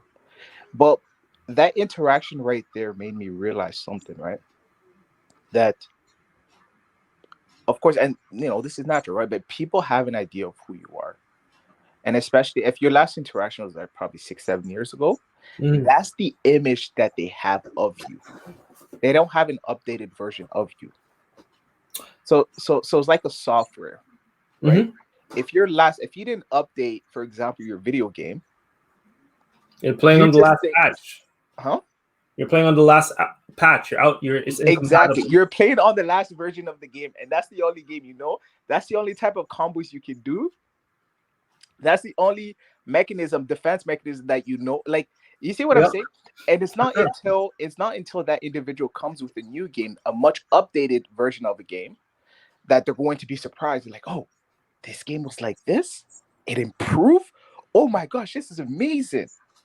You see what I'm saying? So I was able to go home and not even be mad at that. I'm just like, this guy, I haven't seen this guy in 7 years. What does he expect for me to be? Do you see what I'm trying to The say? same, because that's what they know. Yeah, no, that's a very good Yeah. So point. if he expect like if the last time he saw me was a teenager, which was I was just this very naive, stupid guy, Mhm. that's his image of me until he encounters a much more updated version of me. Updated. Wow, that's a very good way of wording an updated version. Yeah, a Updating much more constantly. updated version of me. So it's just very interesting what you said right there because I was able to think of that. So people always have this idea that you're not supposed, and my parents do this all the time, that you're not supposed to change. You're supposed to remain who you are. You even see this in popular culture, like with artists. Oh my Oh, gosh. I Oh, want he didn't have any. we When miss J. we Cole miss the stopped having old Kanye. features, go Huh? on. No, I was gonna say when J. Cole stopped having features, people were like, what? What do you mean? He doesn't have features, or even when he came out with KOD, Kids on Drugs. Like people like, what? Why does his music sound so much more like modern? And he has the boom baps of like, Lil Pump and whatnot. And it's like you expect him to make the same boom bap beeps from like 2008 when he started. And you know what? I see that as a form of, they don't know, but I see that as a form of disrespect in a sense that you're robbing that person of their future self. Interesting. Because Speak on that.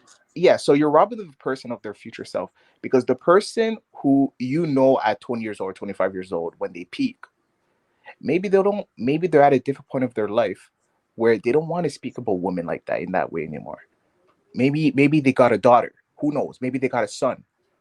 And maybe they went through a traumatic experience where they realized the only reason why they were speaking like that was out of a traumatic response. And then they Facts. healed. Right? So, but Facts. what you're doing now is you're saying, Stay the oh, same yeah, stay the same because we in missed that this boat. trauma in terms of where you are in that position in your life. That's true. Yeah, stay the same. Don't grow because if you grow, then you don't love the fan anymore. But Mhm. he's doing it for himself. He's living Mhm. his life, and I find it very interesting. I find it to be very interesting, and of course, African parents do it all the time. Like, for example, if you were to say no to them, let's say for example, you said no because they're demanding something very unrealistic. They're asking you, I don't know, for money that you can't give at the time. It's like, you changed. No, I didn't change it because I don't have the money at the time. Or like, you changed because you don't want to do a chores. No, it's because I just had school, then I had work, then I had workout. I want to rest. Yep. Yeah. I don't know. The word no is like, it's a lot of people kryptonite. For sure. Especially when Deb went through that a lot. Once, we got a lot closer, she started spending more time here at the condo, and especially after she moved in here, and everyone's like, that she definitely got that a lot from her extended family, just like, oh, like, you changed. And just like, You're supposed to. That's what I say now when people are like, you change. Yeah, you're supposed to. That's a great answer. Yeah. And I love the updated version thing that you said, because that's some of the experiences I went through getting married, is because people were expecting me to do certain things a certain way or react to people the same way I did maybe 6-7 years ago. But I'm here in Toronto. You're not seeing me every day, so therefore you don't get to see the different. You know how like there's always the firmware updates. The 1.2, then the 1.3, then the 1.8, and then eventually gets to 2.0, then 2.2, then it goes into 2.7, and then 3. Like that sort of thing. You're not getting the incremental updates. The barrier that you're probably operating on is version 2.15, 2015. You see what I did there when I moved to Toronto? See what I did there? But yeah, it was probably 2.15, but the barrier that you're dealing with now is version 2.22. Yep. Like, as much as that sounds funny, like imagine using a social media app or video game, and you're playing the version 2.15 and everyone else is on 2.22.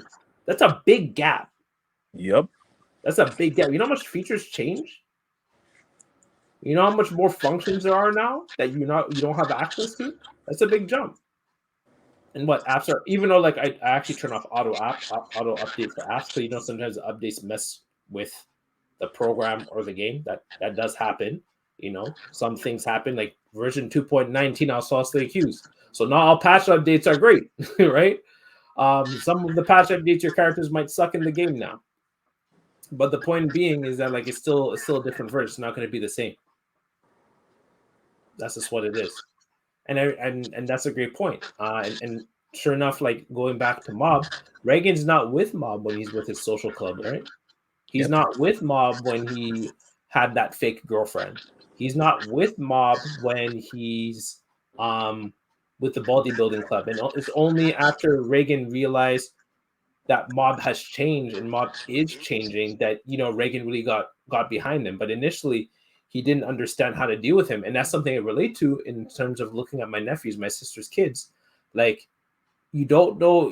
We take for granted how much human beings develop. Like one day, I remember Jaden couldn't. I still remember when Jaden couldn't walk. Like the only thing he could do when he sees me is just get excited and swing his arms and his legs. Right, and then all of a sudden he's walking. Now he's 7. He plays soccer. He says full sentences. That's crazy. I couldn't like. I'm just like, this kid's feeding him. I remember like we had to feed him. Now he says Uncle Eb. I want to go to the park, or he's usually with Deb. So Auntie Debo, I want to go do this and that. Like, what? That's crazy. You're a whole human being, and every time I come over, it's a different person I'm interacting with. So I can only imagine what it's like for like my sister and her husband, in the sense of like every day it's a different person you have. Even though this person came from you and spawned from you, they're literally a different person every few days. At the worst, and at the best, they're a different person every day. Every day they wake up, oh, they can eat. Oh, they can teeth now. Oh, they can use the washroom by like what? That's crazy. Oh, they're going to school by themselves. Oh, all of a sudden they're taking the bus by themselves. Oh, they're driving now. What? That's crazy.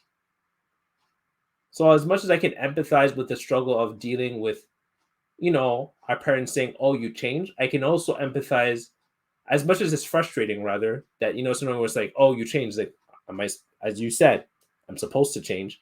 On the other hand, I can imagine how daunting it is to constantly talk to someone that's just changing every day. You're like, bro, like I was feeding, I was changing your diapers. Now you are living your own life somewhere else. Like what? Making your own choices that are If you not the choices I want for if you you. don't, my bad. I Mhm. didn't mean to cut you off, but No, it's okay. Go on. if you don't mind me asking, like, Mhm. how did you felt, or I guess how do you feel now seeing that change? At first, it was scary. Um, That's deep. and even with some of the youth I work with, I remember. So I can't remember. I think I was talking about this with Deb. That like they started. So this was back when I worked with the city, and I remember some of my youth started working with the city too. And it was hard for me to interact with them initially because initially I was, mentoring them and guiding them and so on and so forth. But now they're staff. So because they're staff, they're my coworkers now. So that's required me to change how I interact with them. I can't tell them what to do necessarily anymore because we're on quote unquote equal footing. Even though like I'm a higher was more senior staff, they're still staff. I still can't talk to them like they're kids because they're staff. So that required me to shift the way I interact with them in terms of, I guess you could say, quote unquote, a level of respect or reverence for them. I don't know what the right word would be, Yeah. and then still incorporating how we interacted before. So once again, I think one of our episodes talking, I forgot, I think it was two-year training, just synthesizing the two ideas and putting them together. So that was really the thing that was like for me. But initially, it was overwhelming and challenging, and it made me empathize with my parents more and just what it's like to be a parent a little bit more. And then it became even more of the case with my nephews in a sense. I'm like, man, like the things we were playing before, you don't do that anymore. Like, what the heck? Before I would come over, we played Ninja Turtles. Now it's like Ninja Turtles, Power Rangers, Beyblade. Like, granted, like it's easier for me to adapt to them because they're playing the things that I played with as a kid, but still, Mhm. it's like it's constantly changing. I don't know So what's going to be why? next. So okay, if I understand, are you scared because? No, you know what? Okay, so first I'm just gonna make an assumption, and then Comfortable. of course you just give me exactly what you actually think. Okay. So if I if I can assume, if I can make the assumption, so you're scared because of the unknown? Is that what it is? Absolutely. I don't know what's next. You don't know It's what's not. next. It's not. It's not a comfortable no. Like we're humans. We're creatures of convenience. Convenience is comfort. You're making me uncomfortable. I don't know who you are when I see you again. You're a different person. Now I got to learn it again. But that's the beautiful thing about life, right? It's constant learning. It's constant improving. It's constantly changing. So that goes with these kids too. And are you up Interesting. to that task for that person constantly changing? Okay. So why would okay, now this is going to be very specific here. Mhm. Why are you scared of the unknown when your little cousin is changing? Nephews. Oh, your Um, nephew, yeah. So I got to figure it out what again. I have is to start from I zero again. what? I have to start from zero again. Ah, okay, that's it. Okay, I want you to expand on that. That's really good. That's So a good point. at one point, I would pick you up and I would just roll with you and tickle you. Now you don't want to do that. You want me to reenact what it's like being the Autobots from Transformers. It's literally what happened. You can ask them, right? And then from there, this is literally just stages of, I'm talking about Jaden for this case. And Yeah. then all of a sudden, like a year and a half later, you're asking me these intricate questions about Iron Man's armors and which armor does what. Like, which is the one with nanotechnology, and how did he get the nanotechnology from Wakanda, Black Panther's country? How did that happen, Eb? And I have to actually that's his question. He went from, He's speaking of nanotechnology at his age. honestly, he could even Oh break my down to you how a god. Tesla works. Yeah, and then you being that figurehead in his life, you don't want to seem unreliable. Well, if I don't have the answer, I think that's also important for kids too to also know like it's okay not to know. And that's Mhm. always even like in terms of leadership overall, which we'll definitely talk about in terms of when we talk about Vinland Saga and Askeladd. But I think there's importance in just telling kids like I don't know the answer. I know my dad definitely did that. He'd be like, I don't know. I don't have the answer. If he did, he would tell me. If he didn't, I don't know. I think if Okay. we live in this modern era, he'd be like, let's Google it and find out. Or as he likes to call it, Google. Not Google. Google. Google. Google. Yeah. But no, I would have the answers from for the most part. I just say I'm like, oh, you're asking about nanotechnology in the Iron Man armor. I'm like, okay, I thought you, but like not that long ago, you couldn't crawl, right? So I have to be ready with what's gonna come for me. What I'd be ready to receive whatever he's gonna give me, and I don't know what it is. As opposed to that's what's scary. absolutely, it's better than like it's a lot easier knowing what's gonna come next, right? Like, oh, okay, he's gonna come over, we're gonna roll on the floor, we're gonna laugh, I'm gonna go home. We're gonna roll on the floor the next day, laugh, and go home. And that was especially the case when I would go over during the pandemic. Because my long story short, but like I had to kind of babysit sometimes. Either stay with my dad who was sick, which we talked about, I think in the last episode of Rockley and Deku, or I had to watch my nephews Jaden and Elias. And I remember like there's times they just want to do something different. And I'm like, I don't know what to expect. And that can be scary. And so we want the same thing constantly because it's just known. Oh, once again, Mob is falling for another girl. Wait, what do you mean Mob has a girlfriend? That doesn't make sense. Mob doesn't get girlfriends. But that's Mob version 1.3. This is Mob. I have to snap. I need to snap at that. That's not the Mob. That's not the Mob. This guy's spitting. I'm trying, bro. Yeah, that's not the Mob that I know. This is Mob version 3.6. This is Shigeo Kageyama 2.9. He's not 1.3 anymore. He's changed. So are you ready to receive that as his mentor? Just like he could have easily told Mob to wipe out, that Ghost family, right? But he's like, no, Mob is not the same. Mob is expressing what he thinks and how he feels. Even in I didn't notice it the first time I watched it, but that the whole like illusionary thing that Mogami, the evil exorcist, put him through. Yep. By the way, his voice actor is Gara. Just wanted to throw that in there. I usually check out voice actors. Yeah. Okay, that's cool. Okay. I like Gara's voice actor. Right? So I don't want to talk. I don't want to get too much into it, but like Gara is one of my favorite voice actors in Naruto. And what was I gonna say? In that dream reality, I lost my train of thought. In that, I was saying something in terms of Mogami.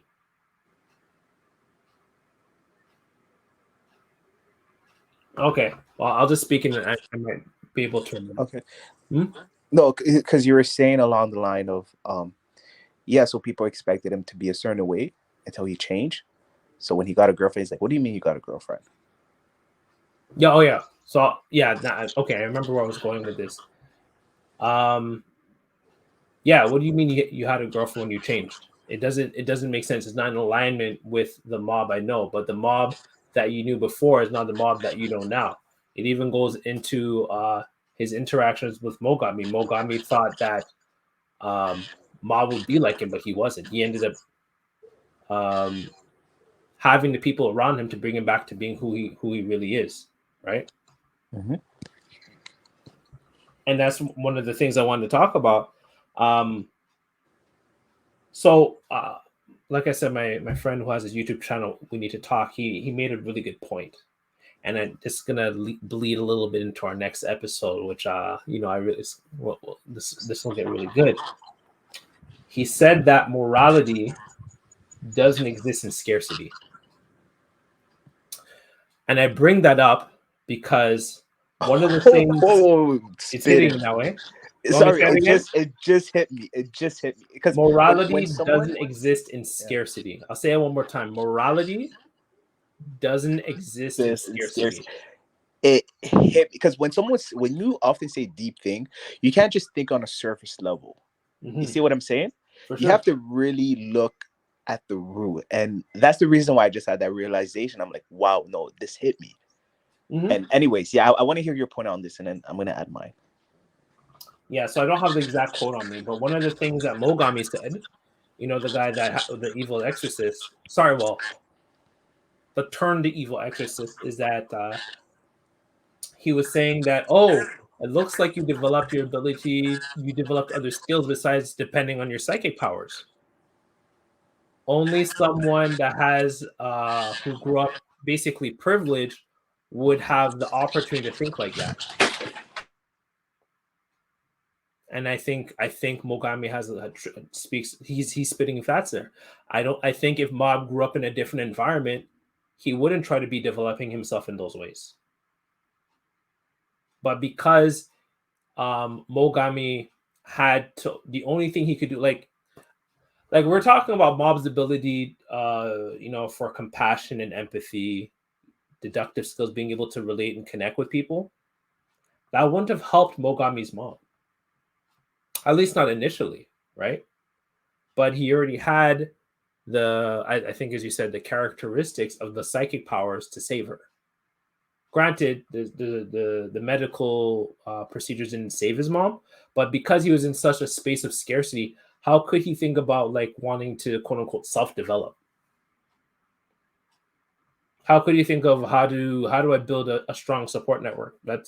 I'm trying to survive. And if I'm trying to survive, I don't have time to think about how I can be a quote unquote better person.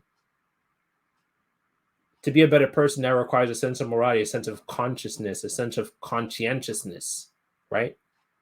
Of thinking of your brother. But if you're trying to survive, that's not part of your prerogative. That's not the way you'd operate. And I think Mogami has a really good point on that. I don't know if you wanted to say something on that. Yeah, so I completely agree with what you're saying. I think in the show, again, I don't know why I keep forgetting his name. Teruki? Teruki. I don't know why I keep forgetting that name. So he's not your favorite character. That's Dimples up there. I like, yeah. So it's if I remember correctly, he's the brat, right? He Mob fought with. Yeah. Okay, cool. Yeah, so what you're saying is I can understand it. And it's because look at how self-reliant he was with his psychic power. You're with talking the psychic about Mogami, power, right? Who? You're talking about Mogami, right? No, Teruki. Oh, Teruki. Sorry, Teruki. So look how self-reliant he was with his psychic power. Is because with it he was able to become popular, even though he already had the looks, but it just made him much more better. He was better at sports because he was using the psychic power. So he was self-reliant on this. So if that was taken away from him, what would he do? Right? Because he doesn't have other skill sets. Right. That is his only skill set. And because he had a scarcity mindset, well, if this is taken away from me, like, who am I? I don't know who I am anymore. Right. So I'm able to understand. I'm able to understand what you're saying. Another point, the reason why earlier I lashed out and I said you're right is because if I was to take this even much deeper, okay, take it deeper. Let's hear it. Yeah, let's take it deeper. During the pandemic, right? You said morality. What was the quote again? Morality doesn't exist in scarcity. And morality, exactly. During the pandemic, what was that one item that people were fighting for? Toilet paper. All morality was out the door. Facts. When there was no more toilet paper. Facts. It was out the door. But one thing I've also realized is that, and this is speaking of, it was funny, but one thing I also realized is whenever your existence is on the line too, right? When your existence is on the line, and you start to develop the scarcity mindset, and then you lose all morality. For sure. That's another thing I've realized. But going back to the pandemic, it was very interesting because when you said that quote, I was just thinking about that. I was just thinking about when there's true scarcity in the world, you're going to see how all morals is out the door. All toilet paper. It's not even essential because you can use you can find other ways to clean yourself. But now imagine if we can do that with toilet paper, imagine what else we can do it with. It's true. Just think about that for a second. We can do it with probably food. Imagine doing it with food now. Food is much more scarce, right? Like organic food because that's coming from the ground. Yep. Sorry, off topic. Have you read the book World War Z? What's it called? World War Z. They made a movie out of it. It's World War? World War Z. No, I know is that a video game? It's a movie. It's trash. They might have made a game out of it. World I'll War check. I don't think Z. they made a game out of it. But yeah, it's an amazing book. One of my favorite books. World War Z. Okay, I'm gonna take World a look. War Z. World War Z. Okay. No, so that quote, I was able to relate with that because it was crazy. It was crazy. I mean, my family and I were looking around for toilet paper. And then we're seeing exactly. I remember we went to No Frills and we're seeing how people were just pushing each other. And in my mind, I'm like, have we lost our way in society? Have we actually come down to fight over toilet paper? Yeah. And then, of course, the reason being is because it's scarce, right? Mm-hmm. It was a scarcity at the time. So whoever said that, I can definitely agree with that. I can agree. I can agree. There you go. I think Mogami has a really good point. And it makes me think of David Martinez. Okay. Have you watched Cyberpunk yet? I'm on the 3rd episode. Okay, I can touch a little bit on it. Okay. One of the things that David keeps saying, which is contrary to Mob, is that I'm special. I'm unique. And that is a driving force of who he is. You know, very much like Bob's psychic powers. That comes from a space of scarcity. Like I know you're only 3 episodes in. I did a lot of background research of Cyberpunk 2077 before I even watched the series. And it's a city where there's a lot of scarcity. It's very, it's dystopian, you know, where there's a lot for the very few at the top and very little for those at the bottom. And really, there's no in between. And when you're in an environment like that, of course, you're going to define yourself by those characteristics because those are the only things that are going to keep you alive, as you said, right? Like, relatively speaking, how else am I going to get my cyberpunk toilet paper, right? How else am I going to get by when I don't have anything else to support me? And there's no other space for me to do that because I'm trying to, as you said, survive. It's scarcity. It's a dog eat dog situation. And that's why really I found that so contrasting because, you know, I was watching Mob and I'm watching Edge Runners and I'm like, one side is saying I'm not special, right?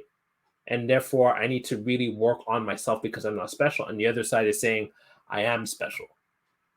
But both of them make sense. And I found that very interesting in terms of both shows and how they contrasted each other. Yeah, I agree with that point. I just think that it depends on the motivation for why they're saying that. I'm not going to comment too much on Edge Runner because I haven't watched you just started it, right? Mm-hmm. Yeah, so I may be wrong, and I don't want to speculate too much. Right. But with Mob, I can understand why he's saying that because he doesn't want to be relying on his psychic power. Absolutely. And he also, not only that too, but he also want to develop himself as a human being. Mm-hmm. And I think that that's what people should do, right? I think that every person, not just men, every person should try to be a productive member of society. Agreed. They should try to contribute in a way to our economy, to helping other people, whether it's the community. Yeah, the community, right? It's your community.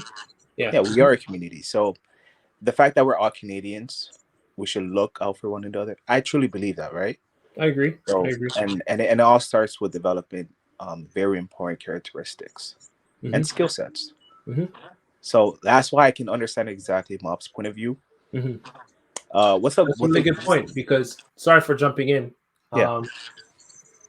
Compassion and empathy towards others goes a much further way of helping those around you than psychic powers.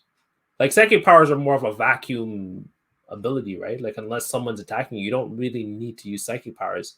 The only time you'd really use them outside of like fighting someone, especially in Mob's world, is for self-benefit. Yeah, and I remember this one quote someone said. Forgot who said it, but It's probably one of those cliche quote on the internet. But it said people don't remember what you say; they remember how you how Ooh, you made yes, I've themselves. heard that one. Yeah. So with that being said, I mean, I've come across people. If you were to look at their accomplishment, you should automatically just respect them, Hmm. right? Given their achievement and accomplishment. Hmm. But man, if you ever come across someone with an amazing character, like my one of my best friend, Hmm. he trumps that person with that achievement. I've seen him. This is another experience I've experienced. Would you say it's I've, his charisma? Would you say it's a characteristic that he's developed as a skill? Like you can kind of turn he it on? had it. Nope, he had it all along. Okay. He had it all along. I think he just refined it in a Yeah, that's kind of way what I that's mean. much. Hmm. Yeah. So he always had it. He always had it. The reason why I was sort of on and off is because of who he hung out with. So he used to hang with someone who was not really good for his mental health, and his Hmm. charisma sort of went down, but it was always there. Right. It wasn't as strong as it was before. Hmm. But I've had this experience, right? And this is why I say character goes a long way. I was in a car with him one day, and he happened to see a very beautiful woman, right? Okay. Mid conversation, he leaves me. I look to my left, I see this guy running. I'm like, there's no way a guy is this thirsty. You know, Mhm. like Okay. this brother's thirsty. He's starving, Hmm. right? 5 minutes later, I'm on my phone. I forget about that because I don't want to watch someone else do their thing, right? I'm gonna let you do your thing. Right. I get off the car. I get out the car because I'm like, you know what? What is this guy up to? I'm Okay. actually curious now. Mind you, I look at the person he's speaking to. The Hmm. woman, I didn't notice in the beginning. The woman has a child. You know, Oh. she's holding a child. But what if I told you when I approached them too, the kid is laughing. The woman is laughing hysterically. It's crazy. The vibe Wow. was amazing. And then I asked them after the interaction with them, I said, it was only 5 minutes. What did you do? Hmm. And he said, he looked at me like I was crazy. Like, what do you mean? Like, what did I do? I said, why is the kid dying on the floor? Why is the woman so like, why Yeah. like where did you get this? Like what happened during the 5 minutes I left you? He said, I don't know. I was talking to her, we're having a good time. So you mean to tell me at 9 p.m. it's dark outside. There's a woman and a child walking down the street. You thought she was really beautiful. You just go up to her and she is Start chatting dying the it way up she and does. wow. Like just imagine the setting because most people wouldn't like really go up to a woman given the Yeah. time if it's 9 p.m. Absolutely. Especially with a kid walking outside. But she is laughing, and it was a beautiful thing to see. Right. I said, this guy's character is out the world. A CEO who lacks character but has all these accomplishments cannot do what he just did right there. That's facts. Like that is priceless. You cannot teach that. I And would when I also saw that, argue. I said, huh? No, I just want to say I would also argue with him developing and honing in on his charisma. It's also allowed him to develop once again other skills that go with it. Just overall people skills, being able to know how to talk with children, being able to talk to understand the context to make a woman want to talk to you late at night, and so on and so forth. To develop skills to support your ability to be charismatic.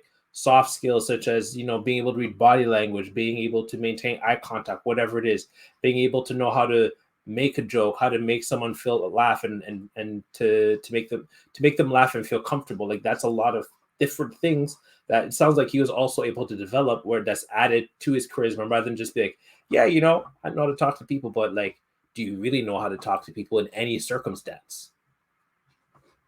Yep. And I agree, right? I Mhm. agree. Um, I think it was last week.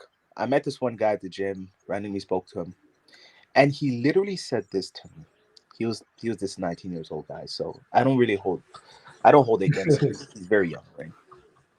He said this. He said, I'm scared to speak to women. And I said, why? He said, because of fear of rejection. And that's completely reasonable. That's completely reasonable. Fear of rejection. Because I was once like that too. And I Right. told him something very interesting. I said, do you ever go to your corner store, like your corner store? You speak to them, right? He's like, yeah. Like, do you ever feel nervous you're speaking to them? Even at the grocery store. Do you ever feel nervous you're speaking to them? He's like, no, I never feel nervous. I'm like, why is that? He's like, well, there's nothing to feel nervous about. I gave him a really good advice. I said, when you approach women, literally just try to have a good time. Just try to have a normal conversation. Don't even think about it. Just see it as a friend. And I told him this. When you leave today at the receptionist, there's a woman working there. I said, literally just say something like, man, today was busy, wasn't it? That's it. And then she's going to say something like, yeah, it was. And then you just say, yeah, I mean, how are you finding the job? Do you like Just it? have a And conversation with her just like a have a person. conversation. And then from there you can get personal. It's easy to get personal. Be like, yeah, this is like probably my second week. Come here. By the way, what are you majoring? Boom, person already. You just switched it, and it's just so natural. Like, just have a conversation, because I feel like what happens is people have this is the problem: expectation. They have the expectation that, okay, you know what, I want this to go good. So when they don't meet the expectation, then they become sad or depressed, and yeah. I go into, honestly, when I speak to anybody, I go into the expectation that there's no expectation. There you go. And There you I go. said this at the retreat, the Stepstones retreat. One of the staff said, what do you want? How can you guys feel comfortable? Like, let's write this down. And I literally said what I just said. Having the expectation that there's no expectation on us. Place no expectation on us. If you want to know something, ask us. Because I feel like with expectation assumption, it really just robs people's individuality. And it creates resentment among other negative emotions. And there's that too, right? Yeah, I agree. So, I think this goes into a really good quote from Mogami. You know, when like when Mob is in the alternate reality and he's getting bullied by the guys, but Ritsu his brother walks by and all that stuff. He just gets beat up and gets thrown in the water. yep. Mogami had a really good point, and I think there's two ways of looking at it. He said, a change in perspective can make the whole world a different place. And I Yep. very much agree with that. And yeah, it's true. Like just we spoke about in terms of scarcity versus abundance, right? When it's abundance, you can have the opportunity to change who and how you are. But if you don't have the opportunity, then how will the opportunity present itself, right? And it even goes back and I say that in the sense of a change in perspective. So even for me, so kind of going back on Mob and Reagan and whatnot, and even my own experience, like I said, getting married and how I was in version 2.15 versus 2.22, in the sense of because of how I met resistance versus how I with regards to how I changed, like the way certain people are constantly acting, I'm not going to react the same as I was like 7 versions ago, 7 Yep. years ago, right? And even in terms of observing my nephews and the youth I work with, I've gotten to the point where whenever I interact with someone really young that I've been supporting and mentoring, whatever, for a very long time, every time I see them, I try, how would I word this? I think this is the best way I can word it, and maybe you can help me. Mm-hmm. I try to learn who they are now. I try to discover and learn who they are now. Rather than expecting myself to see them based off how I met them last time, I'm expecting myself to meet someone new and to receive it. That's the same way as, because of Reagan's experiencing Mob change so much, I think you've also noticed this too. After that situation where Reagan found out that Mob knew that he was a fraud and everything. Mm-hmm. Reagan also became Mob's biggest supporter. Whether it was the marathon, whether there's something that happens, it's not a spoiler thing. There's a career test that they're doing, and Reagan's fully like it even surprised Mob how much Reagan is behind him in terms of Mob making decisions for himself. Whether it's also them fighting the Claw Army, right? At the end of season 2? Yeah, season 2. Reagan's constantly behind Mob and protecting him, making sure he's okay and supporting him whatever decision that he wants to make. When he was trying to keep Mob from fighting Claw, and they eventually got to a point where Mob had to step in for the fight, Reagan also didn't stop him either. Unlike before, where he was like, I'm trying to keep you from harming yourself, because at the end of the day, Mob doesn't want to fight those people, right? In season 1 where he's fighting the 4th division of Claw, the quote-unquote reject. In this case, Reagan supporting Mob, but still wanting to protect him, like when he was about to fight Toichiro, right? At the end, like he was trying to save him. But the main thing is that he's constantly supporting Mob in terms of what he wants to do, whatever Mob wants to do, because Mob is constantly changing, and him being constantly accepting of that. Every time I see Mob, it's going to be a different Mob. It's not going to be the same Mob I saw yesterday. And that's a very challenging thing to do as someone older, because after all, you're set in your ways. Even as much as like I'm changing too for my parents, the young people that I support, the nephews and nieces I have, and even one day the kids that Deb and I are going to have, they're going to constantly be changing. So every day I have to wake up and be like, I wonder who they are today. Like literally, that's why I try to go in as.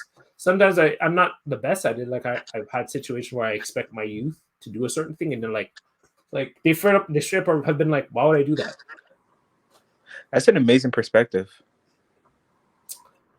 Because I've seen it on both sides. I see how it's challenging to grow when someone doesn't accept your growth. Mm-hmm. And I've seen how scary it is to accept that growth. So I try to take the perspective of, I don't know who I'm going to meet today. I'm going to go see Solomon, but I don't know who Solomon is today. I'm going to assume you're a different person. That's my assumption. It's not good to run with assumptions. That's what they always say. You make an assumption, you make an ass out of you and me, or whatever it is. Mm-hmm. I try to go with that. I'm just like, I don't know who I'm going to see today. I'm going to go see them, but I don't know who that person is. I don't know what the experience of. I know what patch update they're on. It could be I'm expecting it to be an entirely different person every time, and that's what's made it easier for me in terms of my nephews and the youth I work with. Even like nieces, like I don't know who I'm going to see today. That's beautiful, because you also give them the ability to grow and not make the relationship between the two of you awkward. Exactly. Because what would happen with me is whenever I would come across an old friend and they expected me to be a certain way, it's very hard to communicate with the person, because I can see that they have that old version of me. That's exactly what I went through with a lot of the interaction, like I said, leading up to the wedding, is the fact that like, oh, you're doing this way. It's like, I'm not how I was before. In fact, like just a clear example of that is I have a wife. So if you do something that it hurts her, I'm going to react differently compared to when I was single, because the only emotions, let's say in this case, I'm responsible for, like in version 2.15, 7 years ago, 2015, is my own emotions, right? Mm-hmm. And in version 2.22, Ibarra is like has got the marriage patch update. So now he's responsible of something. He also has to keep in mind someone else's emotions, not necessarily responsible for, because that's not necessarily healthy. Because like at the end of the day, like I can't control how she feels, but I have to take her feelings into consideration now. It's not the same version; it's changed. It also reminds me in the anime where Ritsu, his name is Ritsu, right? The brother? Yeah. Ritsu, yeah. Mm-hmm. So where Ritsu is finally exposed to having a psychic power, and he goes on to abuse this power, and his brother can't believe it. Right. Do you remember when he beat up those gang? Yeah, in the alleyway, right? In the alleyway, yeah. Right. So his brother can't believe it. It's like, there's no way my brother did this. And it's that expectation that his younger brother hated, because his younger brother thought that everyone thinks of him a certain way that he's not capable of perhaps even changing. Like, I'm this good person, and they confine him I'm into always this space. the straight A student who I'm always does the straight everything A right. student. I don't exactly. So I can't make mistake because I'm perfect. So when he came out, Mob enters the alleyway and he sees this and he said, "Well, no, this is not my brother. My brother. I know my brother. He didn't do this." And even though Rachel says, "Yes, I did," he's like, "Well, well, you didn't do it." I And you have a can kind question of, for you. Go on. you can, This is yeah, good. you can kind of see how he's frustrated. He's like, Mm-hmm. "Bro, I'm telling you, I did it. Mm, Believe me." Because mm-hmm. that's the thing, they have an idea of who he is, Mm. and a lot of people don't like that. And the reason they don't like that, and I'm going to speak for myself here, is because you're not allowing me, even though this change might be good or bad, it's up to me to find my way in life, my path in life. But Okay. That leads to a second question for me. Go on. yeah, so what's very interesting, I'm going to speak from my own experience here. The Mm-hmm. reason why a lot of people don't like that is because you're literally robbing me of Mm. my self-improvement. When you think of it, when people say, "No, you're supposed to act like this, Would you you say can't make mistakes." self-improvement if it's something bad, or would you say self-discovery? Just wondering if that's Well, it can more. be both at the same time, right? That's fair. But yeah, Mhm. but what I'm saying is, let's say they were to do something bad. Let's say I cursed out this person and I thought that I was justifying myself because they treated me like crap, Right. right? Mm-hmm. And then, no, you know what? No, no, no, no. I'm not even going to give you that example. I'm going to give you a real life example of what happened to me. So it was my Sweet 16. I actually celebrated my Sweet 16. I actually did it. So I was Nothing at a wrong with it. I hotel. respect it. Would you say? Nothing wrong. I respect it.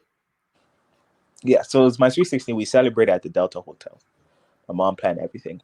Back Let's see. during my teenage year, I was actually on the surface, I had this image. I had to be perfect. I had to be very polite, especially with my Congolese family, in the Right. Congolese community, because I was also in the Sure. community. So I had to be very polite because they're very judgmental, Yep. right? I couldn't do a mistake. Yeah. Mistakes? You're supposed to be perfect. What's wrong with you? Exactly. I'm supposed to be perfect. Yeah, for sure. What happened though, I've realized, is this was a buildup until the bubble had to burst. So there's an incident that happened during my Sweet 16 at the hotel Right.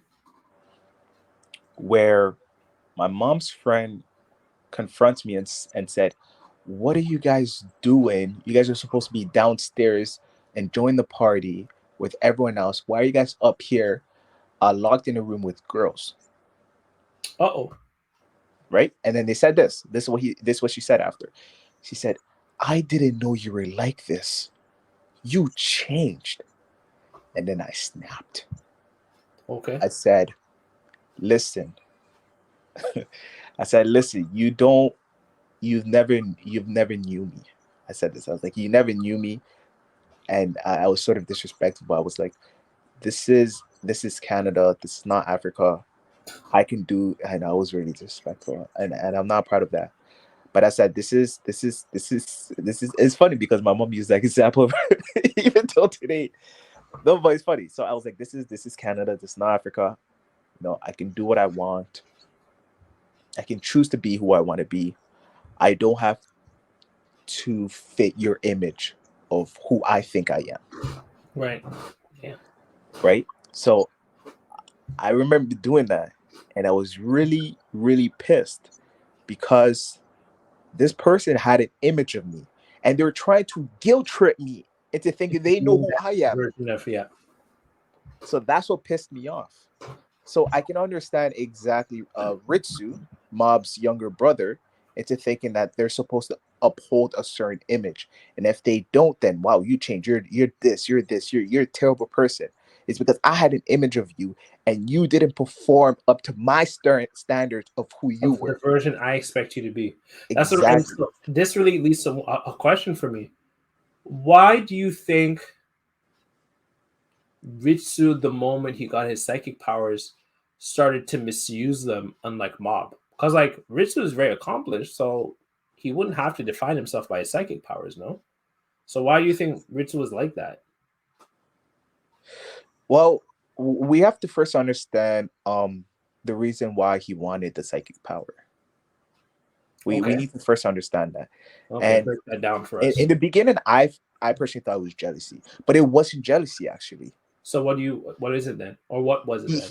he said it was to protect himself because he was scared. Sort of fair. So He was scared scarcity. because remember during that incident, right? Yeah. What happened? Mob He lost woke himself. up, exactly, he lost himself, and the younger brother was surrounded by bodies on the floor covered in blood. Yep. So he Yep. even said, he's like, the reason I became student council is because I wanted to create an environment for my brother where he isn't going to snap and lose his mind. Right. And that was powerful because I was guilty of doing this. I had the expectation saying, oh, he's just jealous because he doesn't have superpower. But it wasn't that. He was just scared. Because we don't really understand because it's extremely fictional, right? But imagine having Sure. a younger brother that if he lost his mind, if you try to piss him off, Anger management, like people who can control their tempers, easily relatable. So yeah, 100%. You yeah, have to like be constantly making sure that you know they're calm and at peace and at ease. It's like walking on eggshells. it's like walking on eggshell. So basically, he said, this is what he said. He said, the only reason why I decided to play your loving little brother is because I didn't want to piss you off. So then you're going to hurt me. So then you can hurt me. Right. So then it begs the question, was he good to begin with? Okay. So I think what happened is it's exactly what you said earlier in the conversation. You said that money, power, psychic power, it just exposes who you are. So I think that's Interesting. I think I exactly know what, where you're going. Go on. yeah. So I think that's exactly who he was because he even said it himself. He said, if you didn't have power, I wouldn't. This is what he said verbatim. If you didn't have power, I wouldn't act like your little loving brother. I would be who I am, and this is who I am. Powerful. So it exposed who he was. So I guess the turning point for Ritsu in terms of how he saw himself and his powers was when Mob said, "I'm so proud of you." Remember, like when they're trapped in that room and none of them That can use their was psychic powers? deep. That was so deep. Yeah. I think that was the turning point for Ritsu. I didn't really. It's only now that you're speaking on it, am I really grasping the weight of that scene. I'm like, why did Ritsu just change so much all of a sudden? And I'm like, it makes sense now because he's like, how would I word this? It's gonna be hard for me to word. I can finally be myself. Yes. Actually, here it is. I can finally be myself, and I don't have to hide who I am from my brother anymore. I can Because quote unquote I protect too myself. have power now. I can protect Exactly. myself. But even in spite of that, and even though Mob had a hard time processing who his brother really is, Mob's still like, I'm so proud of you and I love you. Man, And I that I like think that guy. No, I just love his character. I like his character. I like his character. Even though I don't really like the show like that, I really right, like this character. right. That makes a lot of sense. And so that's why Ritsu gets that point where he's positively using his powers. After that turning point, yeah. And but you see what I mean though? It's you can't try to take away someone's ability to self-improve when Right, they make a mistake because right, he made a mistake, right? right. But along the way, his brother comes along and says something like, "I'm proud of you." Oh my! Even though he just beat up a lot of thugs. This is true. He did say, I'm so happy for you. Congrats. Omedeto. Yeah. I He remember that. completely ignored the scene, the environment. He just beat up all these thugs. He's abusing his power. He forgot about that. He said, "Whoa, you got your power? I'm so proud of you." It's true. And then He was from that constantly moment, accepting who Ritsu was, no matter the situation. yeah, you said it beautifully right there, exactly. So it's the fact that wow, he still accepts me. Wow, I okay. Now I don't know how to act. But because of this now, is Mhm. I realized that I made a mistake. I shouldn't have used my power like this. So that's one of the things I wanted to ask you. So when you know that there's someone that you love that's making a bad decision, what are you supposed to do? Or That's rather think, because maybe it's not maybe you think it's a bad decision, maybe it isn't. How are you supposed to handle that? You let's say you have someone that you love that's addicted to drugs or something. What are you supposed to do? Right? Or you now. see that they're prone to it. That's a better example. Now, this is what I'm going to say. First of all, and this is very important, and a lot of people won't understand this part, but it's you have to first understand the relationship you have with that person. Like, what sort of relationship is it? A mother? Is it like a mother daughter daughter? You see what I'm saying? It's like, am I Context. speaking Okay. to my mom or am I speaking to Ed? Am I speaking to my Right. brother or am I speaking to, I don't know, my brother? So first of all, you have to understand the sort of relationship you have. Are you like in a position to even give such criticism? You see, so Mm, there's so many factors to it. But let's say, for example, it was my best friend, right, with the high charisma.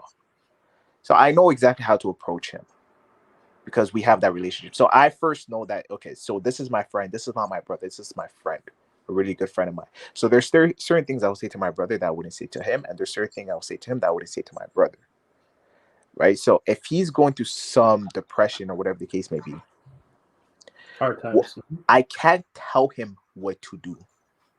Right. What I can do is I can just give him some advice and my own experience. And a good example of this, and my other best friend did this so beautifully with me. When I was going through what I think I was depressed exactly, but when I was going through a depression after quitting basketball, one of my best friend comes along. Actually, before he came, there was my other friend at the time. His parents come to my door and he's knocking, He said, Jordan, open up. We just want to talk to you. We understand you're going through something hard, but we just want to talk to you. I don't open the door. I just say, just leave me alone. And I'm just cool. I'm like, just leave me alone. And they don't want to leave. So now I'm yelling. I'm like, leave me alone. It's because they don't know exactly. Me and that parent, me and my friend's parent, we never established a relationship for you to be able to get to me. Do you see what I'm trying to say? Yeah. It's like I you could see where try you're to going give me advice, but without more knowing the version of I am. exactly, but more times it's not going to work because you were never in my life. You were never in my life. No, you were never in a position of influence in my life to even give me to give me such advice. I'm not saying I'll never take your advice, but there's certain advice. If you were to say, I'm not going to listen to you. But if my friend was to say, I'm going to listen to it because we established that relationship. Right. So what happened? He would come along and try to give me advice. Just get out of the room. Blah, blah, blah. I wouldn't listen to it. Right. My other best friend comes along. Oh my gosh, he did this so beautifully. And even till today, I thank him. I thank him so much for it. And this is why having just that one person to reach out to is really important because he comes in and he says something like, he doesn't even start off with advice. He's just like, man, how are you? I'm like, I'm cool. How you been? He's like, I'm good, I'm good, I'm good. And he doesn't even speak about the situation. He intentionally ignores exactly. He doesn't ignore it, but he intentionally decides not to bring it up. He still treats me as though I'm his best friend and like I'm a person willing to still important to talk to. Rather than like a project to be fixed. Yeah, exactly. So he would say something like, man, I just went to school and I met this one girl. Like we're just talking. Right. We're just talking. But he knows I'm going through some shit. And I know he knows I'm going through some shit. Because I told him all about it. And my mom probably told him about it. But he said he he doesn't ignore it, but he just decides not to bring it up until I feel like bringing it up. I can feel it. So he says something like, oh man, yeah, school was wild. I had this, I did this, I did this. Man. So he made school sound really fun. Instead of just Right. saying, Jordan, just complete school, finish high school or something. Like, it's like the way he did it, it wasn't forced. He wasn't judging me. He was just speaking about his day. And then it wasn't until I said, man, yeah, you see, I dropped out and I don't know what I want to do. And he said this, Jordan, I don't even know why I want to do. I'm just doing it because my mom's told me to do it. I said, oh, really? He's like, yeah, I don't know what I want to do. I'm like, okay, that's interesting. He said this. Listen, just finish high school. And I said, well, I don't want to. He said, just finish high school, and then we could go from there on. And then you can join my school. My school, you don't even know. Like my school is amazing, man. So he sort of put that expectation on me, saying that it was a bit competitive. He said, I don't think you can reach this level, but I want to see you try. That's the way he explained it to me. He knows your competitive nature. He knows me very well. So he would say how his school is the best. It's better than U of T, but the stats, doesn't say it is. You know what I'm saying? The stats doesn't say Ryerson is better than U of T, but the way he spoke about it, it's like, I want to see if you can compete at my level. And then we have conversation, and just off of that, slowly and surely, I just got out of depression. I finished went back to I finished high school, then made sure to get the degree. And then I reached out to him. And I said, and now I say this, our school is amazing. And he laughs. I'm always like, it's not your school anymore, it's our school. And then he said, and he would always say this thing, and every time I said that, he would always say one thing, and it would be, man, you did it. And that's it. And I'm like, wow, this guy. You brought me to a very interesting point. When I look at, Mob congratulating, actually 2 points. When you're making me think of, like, when Ritsu beat up all those people, and Mob, at first he couldn't believe it, but then Mob's just like, even though it was like an emotional moment for him, because you saw his percentage go up, if I remember correctly. Yep. He met Ritsu where he's at, rather than telling Ritsu who he should be, which is, what happened with your aunt, right? And what I've experienced in my own life too, whether it was the wedding, whether it's my extended family telling me how I should be as the, only son of my dad, right? And the youngest. It's meeting them where they're at and acknowledge them for who they are. I think about some of the experiences getting married and whatnot, and one of the contentious issues I've had is this, like, not being acknowledged fully for me, who I am and where I'm at, as opposed to how I should be or how I should handle things. And I think that's a very good talking point in terms of Ritsu, because that's really where he shifted. Mob never told him. I don't recall Mob ever telling Ritsu that he should use his psychic powers a certain way. Did he? That's interesting. No, he didn't. I don't think he brought that up once. Yeah, he never said. You know what's interesting? He never said you shouldn't use your psychic power on other people. Yeah. That was a condition that he told himself. Exactly. And I don't, even going further than that, meeting people where they're at, I don't think he told, no, I think he told Ritsu that. Sorry, not Ritsu, Teruki that. And I would also argue Mob telling Teruki that is an old version of Mob. Yeah. Much earlier on the show. It was the first time Mob was exposed to someone with psychic powers.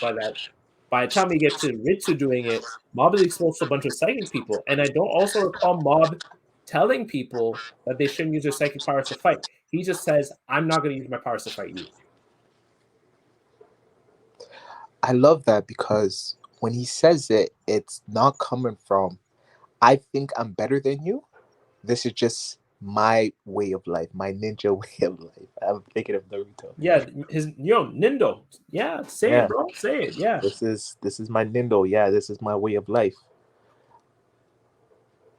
I'm not in a position to criticize you, because of course I don't have that more high ground, or I don't think I'm better than you.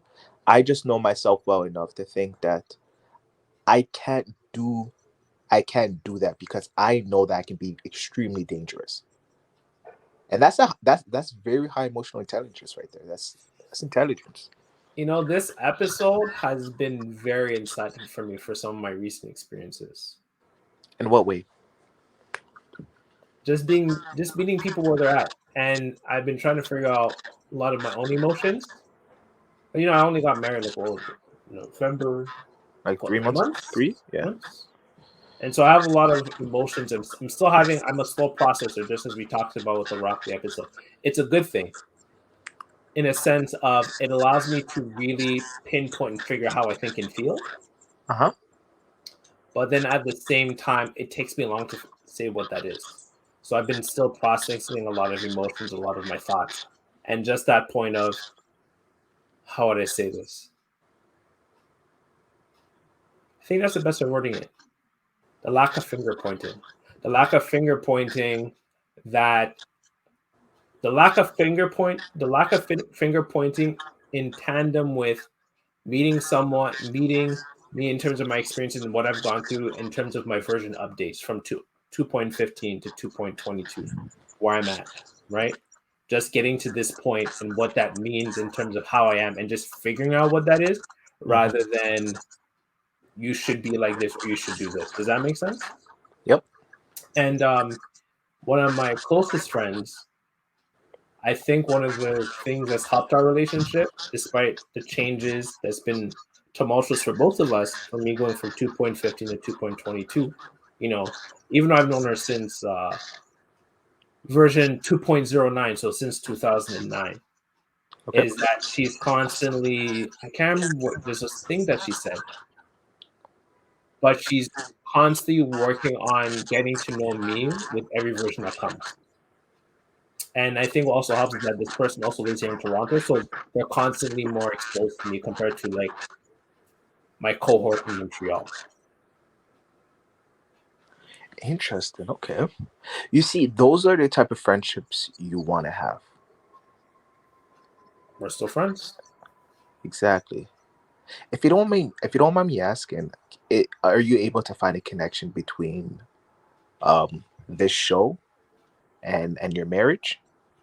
Absolutely, Okay. because I've changed since moving here. Like a lot of things, one of the things that's not taken into account with like how I am for everybody, both here in Toronto and those in Montreal, even those in Ottawa, is that like moving to a different province, moving anywhere, you're not going to be the same.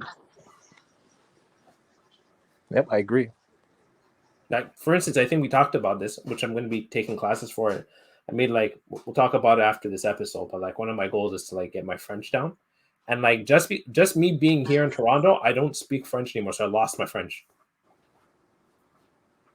Well, like literally the only French speaking people I have in my life now is that friend from Montreal. Somewhat, her French is not the best because she moved to Montreal. She wasn't born in Montreal. Mhm. You, because you're Congolese. Deb, because you're Congolese. Deb's Congolese side, but I don't talk with them every day. So just you and Deb. And I guess you could say my sister. Versus in Montreal, everybody spoke French. So obviously, like just language, it's just exposure to language, let alone living somewhere else. Because I'm living somewhere else. So here's a more of an intricate example. Toronto has horrible public transit. What does that mean? It means I have to drive more. Right? Yeah. So if I have to drive more, it means I have to work more. If I'm working more, it means I'm outside more. If I'm outside more, it means I'm interacting with more people. If I'm interacting with more people, it means that the way I look and see things is going to constantly be changing. It means the way how and when I interact with people is going to be changing. Versus me having zero friends when I moved here to having, I don't know, almost every. So fun little fact: every time Deb and I go somewhere, I see someone I know. It's rare Deb and I go somewhere and I don't see someone I know.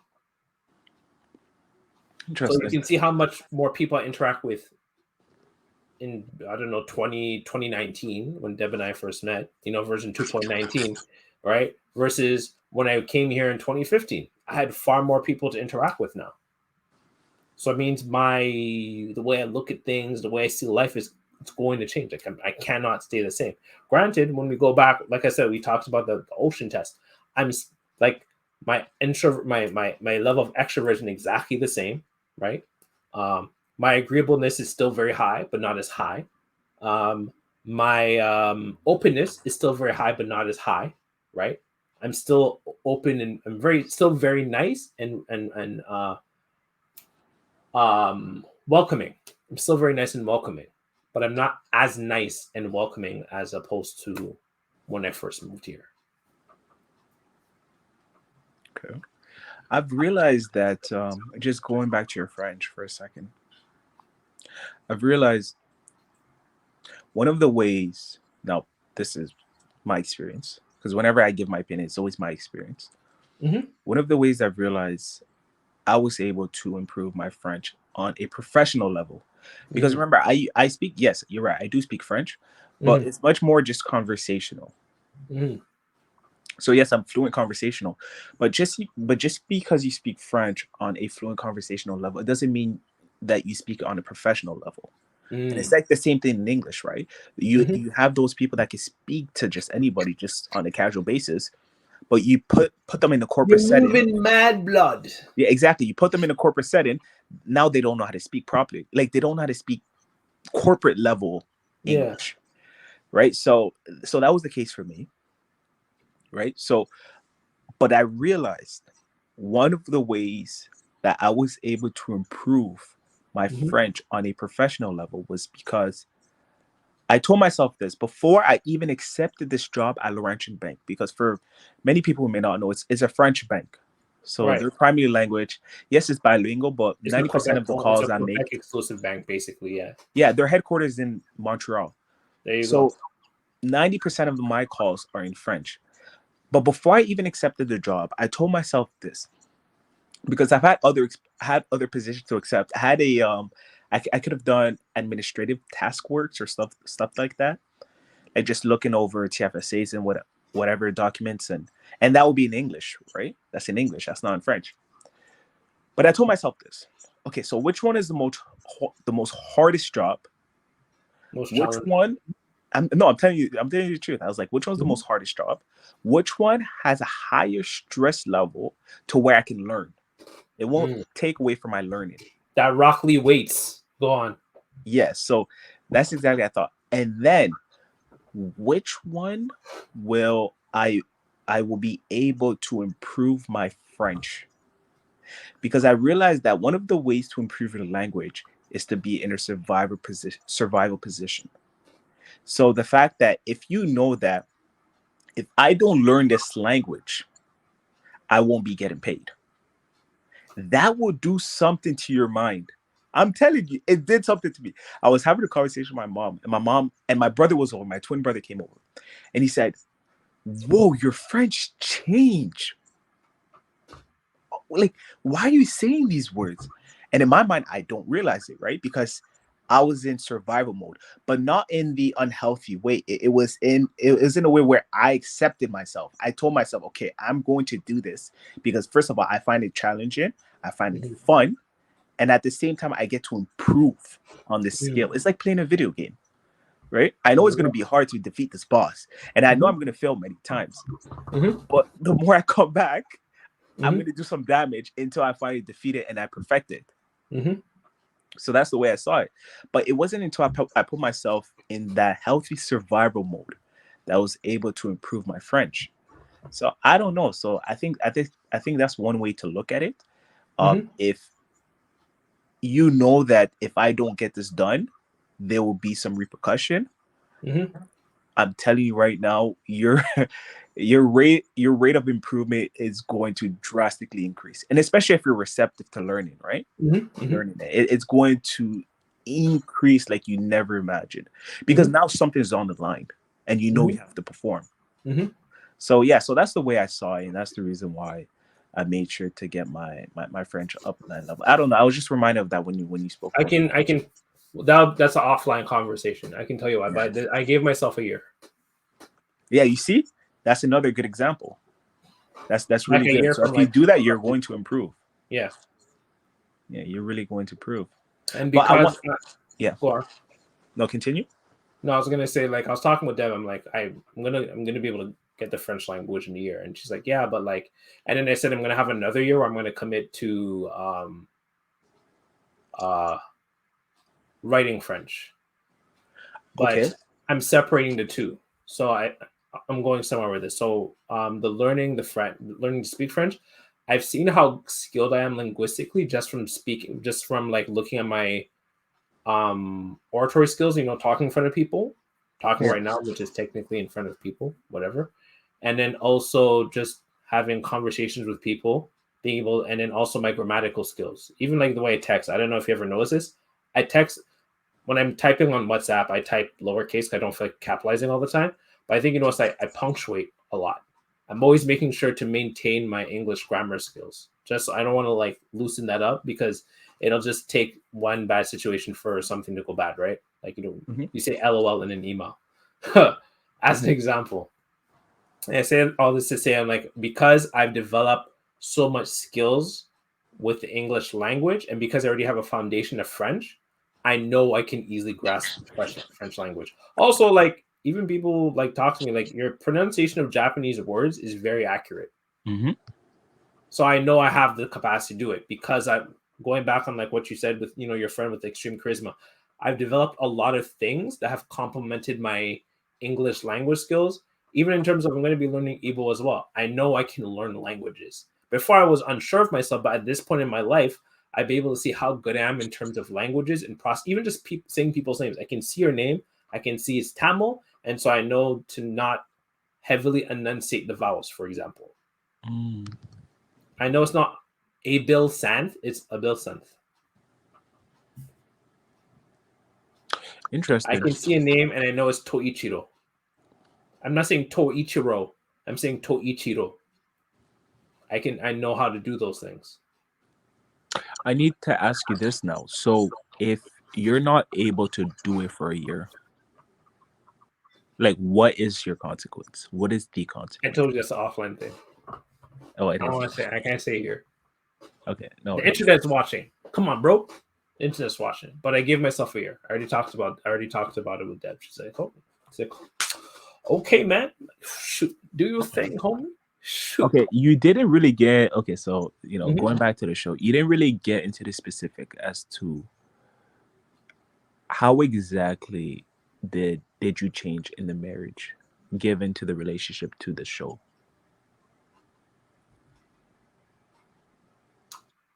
You're making me really think now, which is good. That's why I appreciate it as a co-host. I try, man. No, I appreciate you. How did I change in relation to the show? In your marriage, like specific examples.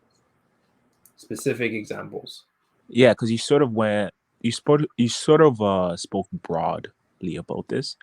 You said, "Why change as a person? I'm not the person who I was in 2019," and of course that makes sense, right? But I don't just for take the responsibility viewers, of other people and their emotions. pardon? I don't take responsibility of other people and their emotions. Okay, was this something that you've always had? It's Was something it I saw my dad do. okay? And, it's our parents, right? We're going to emulate them whether we like to or not. Yeah. So I saw oftentimes whether it was within my parents' marriage or my dad with other people. I would say a little bit more so on my parents' marriage. My dad would take responsibility, like, oh, like my mom's upset and therefore I have to fix it. Mm. But these things are a two-way street. It takes two. My favorite saying is, other than bingo, you hear me say bingo a lot. I kind of take it from Devil May Cry, I think, the game series. Is it takes two to tango. So Deb may say something makes her feel insecure. I'm gonna honor that and take into account that this thing makes her feel insecure. But at the same time, you need to deal with your insecurity. This sounds like, but I feel like this is something that you've already known before your marriage because of your father. It really came into effect. Even like it's something I had to develop. Like once we were engaged, like it's a whole process. Like even me being Oh, married, it's not like version 2.22 married to bears can be very different from version 2.23 married to bear. So it's an ongoing thing, but that's something that I really made a point on. So when it came to how certain people reacted to me on certain things, I can say, okay, I can see what I did wrong, and I can take myself out of it and be like, you also did certain things wrong too, and I can be okay with how you decide to process that.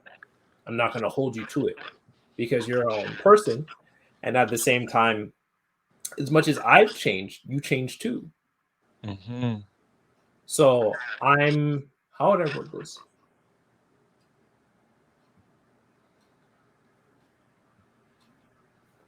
I'm approaching in a sense of I don't know how you're going to react to this thing that I'm doing because I don't know who you are.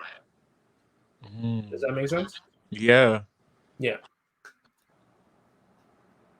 that's pretty. That's deep. And I'm constantly doing my best because it was definitely going through that with Deb was definitely something because she like one day like I'll keep saying something to her like 3 times like for 3 years and all of a sudden it'll just and then I'll never have to say it again.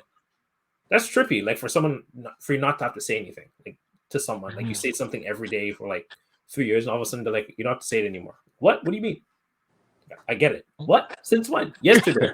But like you Yeah, because you it's didn't get it for the last 385 days. Okay, but I get it now. What are you gonna do? Get mad at them for getting it now? It's just what it is, right?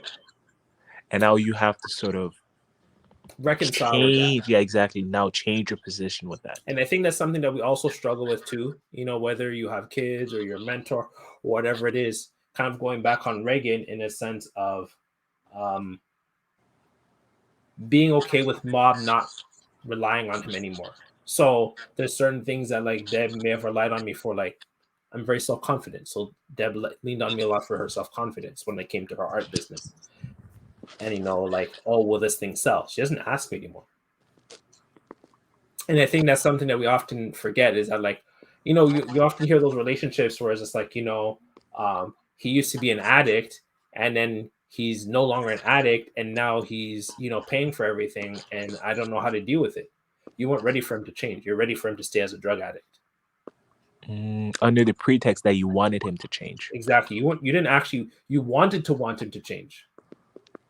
You didn't want him to change. And I think that's something we all go through. So I, as I'm going through this marriage with Deb, I have to constantly like, are you ready? Like as much as you and Deb want this thing, are you ready for that thing to come? Or do you want that? Do you want that thing to come? That is beautiful. That is beautifully said. Yeah. I think that's what a lot of it comes down to is like, do you want that person to be different? Because that means that your relationship is going to change with that person. Or do you want it to stay the same? I'm constantly doing my best to see how my relationship with other people have changed. I'm constantly asking myself what is changing with them. I'm constantly asking myself, am I receiving their change? Whatever that change looks like. Am I receiving the changes to their lives? And I'm just trying to be very open to as much as like my openness went down. I'm constantly being open to the people around me in terms of how they're transfiguring and figuring out their lives because I went through such a huge transformation getting married to Deb. So I would say the biggest thing that I took away from like just really marriage is just really being open to change. I think that's the best way of wording it. And yeah, just really being open to change. And everyone's walk of life is different. And are you going to be receptive to how that person is going to be like a year or two from now? And if not, like, why not? Just the same way as like, Mob's like, hey, I'm not going to tell you not to hit people with psychic powers. I'm just going to be like, congrats. I'm so proud of you for getting your psychic powers. I'm not going to condemn you for what you did. That's not going to help our relationship. Yeah, I don't know if you have any closing thoughts on this. I think this has been a great conversation. No, that's very interesting. And I think with that, you beautifully closed this conversation with that statement. Thank you. And then our next one is going to be someone on the other end of the spectrum, David Martinez. I'm looking for Edge Runner. Edge Runner. I'm looking for an episode on Edge Runner. I think that's going to be a really good one because I feel like I didn't want to merge these two episodes because I feel like Mob and Edge Runners deserve their own conversations. But at the same time, they really just kind of rub in with each other. Like just literally one show saying, I'm special, the main character, and the other one saying, I'm not special. So I need to be something else. I need to be more because I'm not special. And the other one's like, I'm going to be more because I am special. Mm-hmm. But they both you need a healthy amount of ego in your life. I wouldn't be where I am today if I didn't have ego. Like, who am I to say like, oh, you're going to learn French in a year? How are you? What makes you think you're so special? I'm not going to say I'm special. And I kind of want to touch on this. It's called being an exception to the rule. But just because you're an exception to the rule, I feel like sometimes we get that misconstrued. Just because, like, this is how I process it. Just because you're an exception to the rule doesn't mean you're better. You're still on the highway. You're just on a different lane. You might be going faster or slower, or you might be on the opposing lane or whatever, but you're still on the highway no matter what. You're still on the road. You're still a person. You're still subject to the same things as everybody else, just differently. Like, I'm an exception to the rule. Social media doesn't negatively impact me. I can scroll. I'll get bored. I don't know if we ever talked about this. I get bored on scrolling on social media. I find it very disengaging. Oh yeah, It's very. I agree with you. I agree with you. But most people get depressed. I can look at social media and I can empathize with why. Like, these guys have these beautiful girlfriends and these cars and these houses, and he's muscular and he's tattooed and he has a face full of beard and this and that, and he has a big house. I want to be like that guy. Like, for example, I get why guys would look up to Andrew Tate. I get it. I can step outside myself and see why. I just don't connect with it. But there's other things that'll bother me. It definitely makes me upset when I see sculptures I want to buy and I can't buy them. You're different. It's different. It's different. We're still the same thing. I don't really get bothered when other people have sculptures, because 9 times out of 10, like, I wouldn't want that sculpture. I'm very picky. Yeah. But I get it. I get why it would negatively impact you. It doesn't impact me, but other things negatively impact me. Right? Yeah, I mean, the way I view life is honestly just through give and takes, right? If what people don't understand is, man, if you're gonna reach a high level of success in any field, there's a give and take. The fact that yes, you'll be able to have disposable income, but the downside of it is people are not seeing the amount of, the sacrifice you're making to your mental health. Right. So that's one good example. Or, okay, yes, someone may see you have a beautiful wife, and, the give and take is you have a beautiful wife, right? And then you possibly going to have beautiful children. But the downside is you don't know the relationship. I want to speak on that one. Yeah, People think you it's don't. amazing that Deb is beautiful. She is. Also means with that, it means people are constantly hitting on her. Life is a give and take. Yeah, it's a give and take, and that's the way. Like, it's very hard. I've always told people this. If you're trying to understand the world just through good and evil, you're going to be extremely confused. Agreed. Like, if you look at someone and you infer that, oh, this person is bad because he did this, or he's good because he did that. Well, you'll be very confused, because another good example is you see people doing charities, and the image is that you're going to think that they're good, but they're really frauding. There you go. So the way I like to view things is just through competing interests. Like, exactly, why are they doing this? What's the interest in this? Okay, so they're running this non-for-profit organization because, number one, they want to feel good. Mm-hmm. And number two is, if they're defrauding, they just want more money. That's their interest right there. There you go. Yeah, so I don't know. That's the way I like to view the world. I feel like it's much more productive. And yeah, so exactly, life is extremely just give and take, honestly. And that's the reason also why I never got jealous of supercars. I get car sick, so not really cars. I don't get jealous of cars. I don't really get jealous. Frames. Yeah, and it's, you know what it is though? I don't think it's jealousy. It is a level of motivation saying this. Okay. It's inspiring. It's very inspiring. It's very inspiring. So if I was to look at someone who's successful, my goal is not saying, oh my gosh, I wish I had this, because I don't know what the hell he did to get there. You see what I don't know what he did to get there. That's like all I know, being called talented. Yep. Yeah. So for example, like when you brought up Andrew Tate, people look at his success, but he had to pimp girls out to be rich. He literally said it. He said he was running a webcam business. He had to pimp girls out. But people don't focus on that. They just look at the success, right? And he even says that he would have done anything to be successful. So I mean, is that what you want? Okay, cool. But are you gonna be able to sleep at night? I doubt it.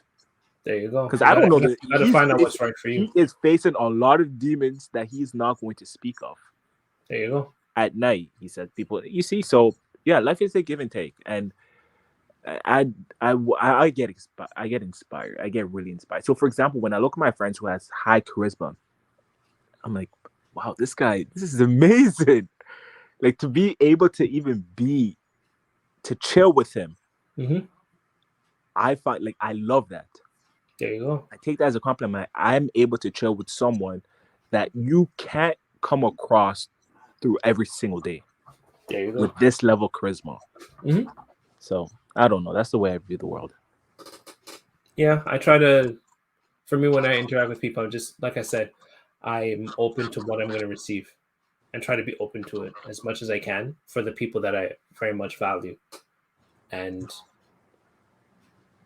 try to look at it from like what I would want from them, if that makes sense. Yeah. Try to be what I would want from them. There we go. And so it's been really helpful. Yeah, and also when you think about it, I mean, I like to look at things from like a cost benefit perspective. So if I was to be jealous, now I'm just putting a lot of strain on my mental health. Now I have to go Poison, hoping work. someone else dies from it. What'd you say? Resentment, hatred is drinking poison, hoping someone else dies from it. Yeah, so you see, now I'm going to be resentful. Now I'm going to be bitter. Now I'm going to be jealous. It's just too much work. Just be proud of the person and keep life going. And who There you knows? You may benefit from it. You never There you go. know. So I don't know. Yeah. Well, yeah, this has been a great conversation. Appreciate you coming out for this one, Jordan. This is our conversation on Mob Psycho 100. Can people really change? Hope you guys enjoyed this conversation. We're out. Well. Peace.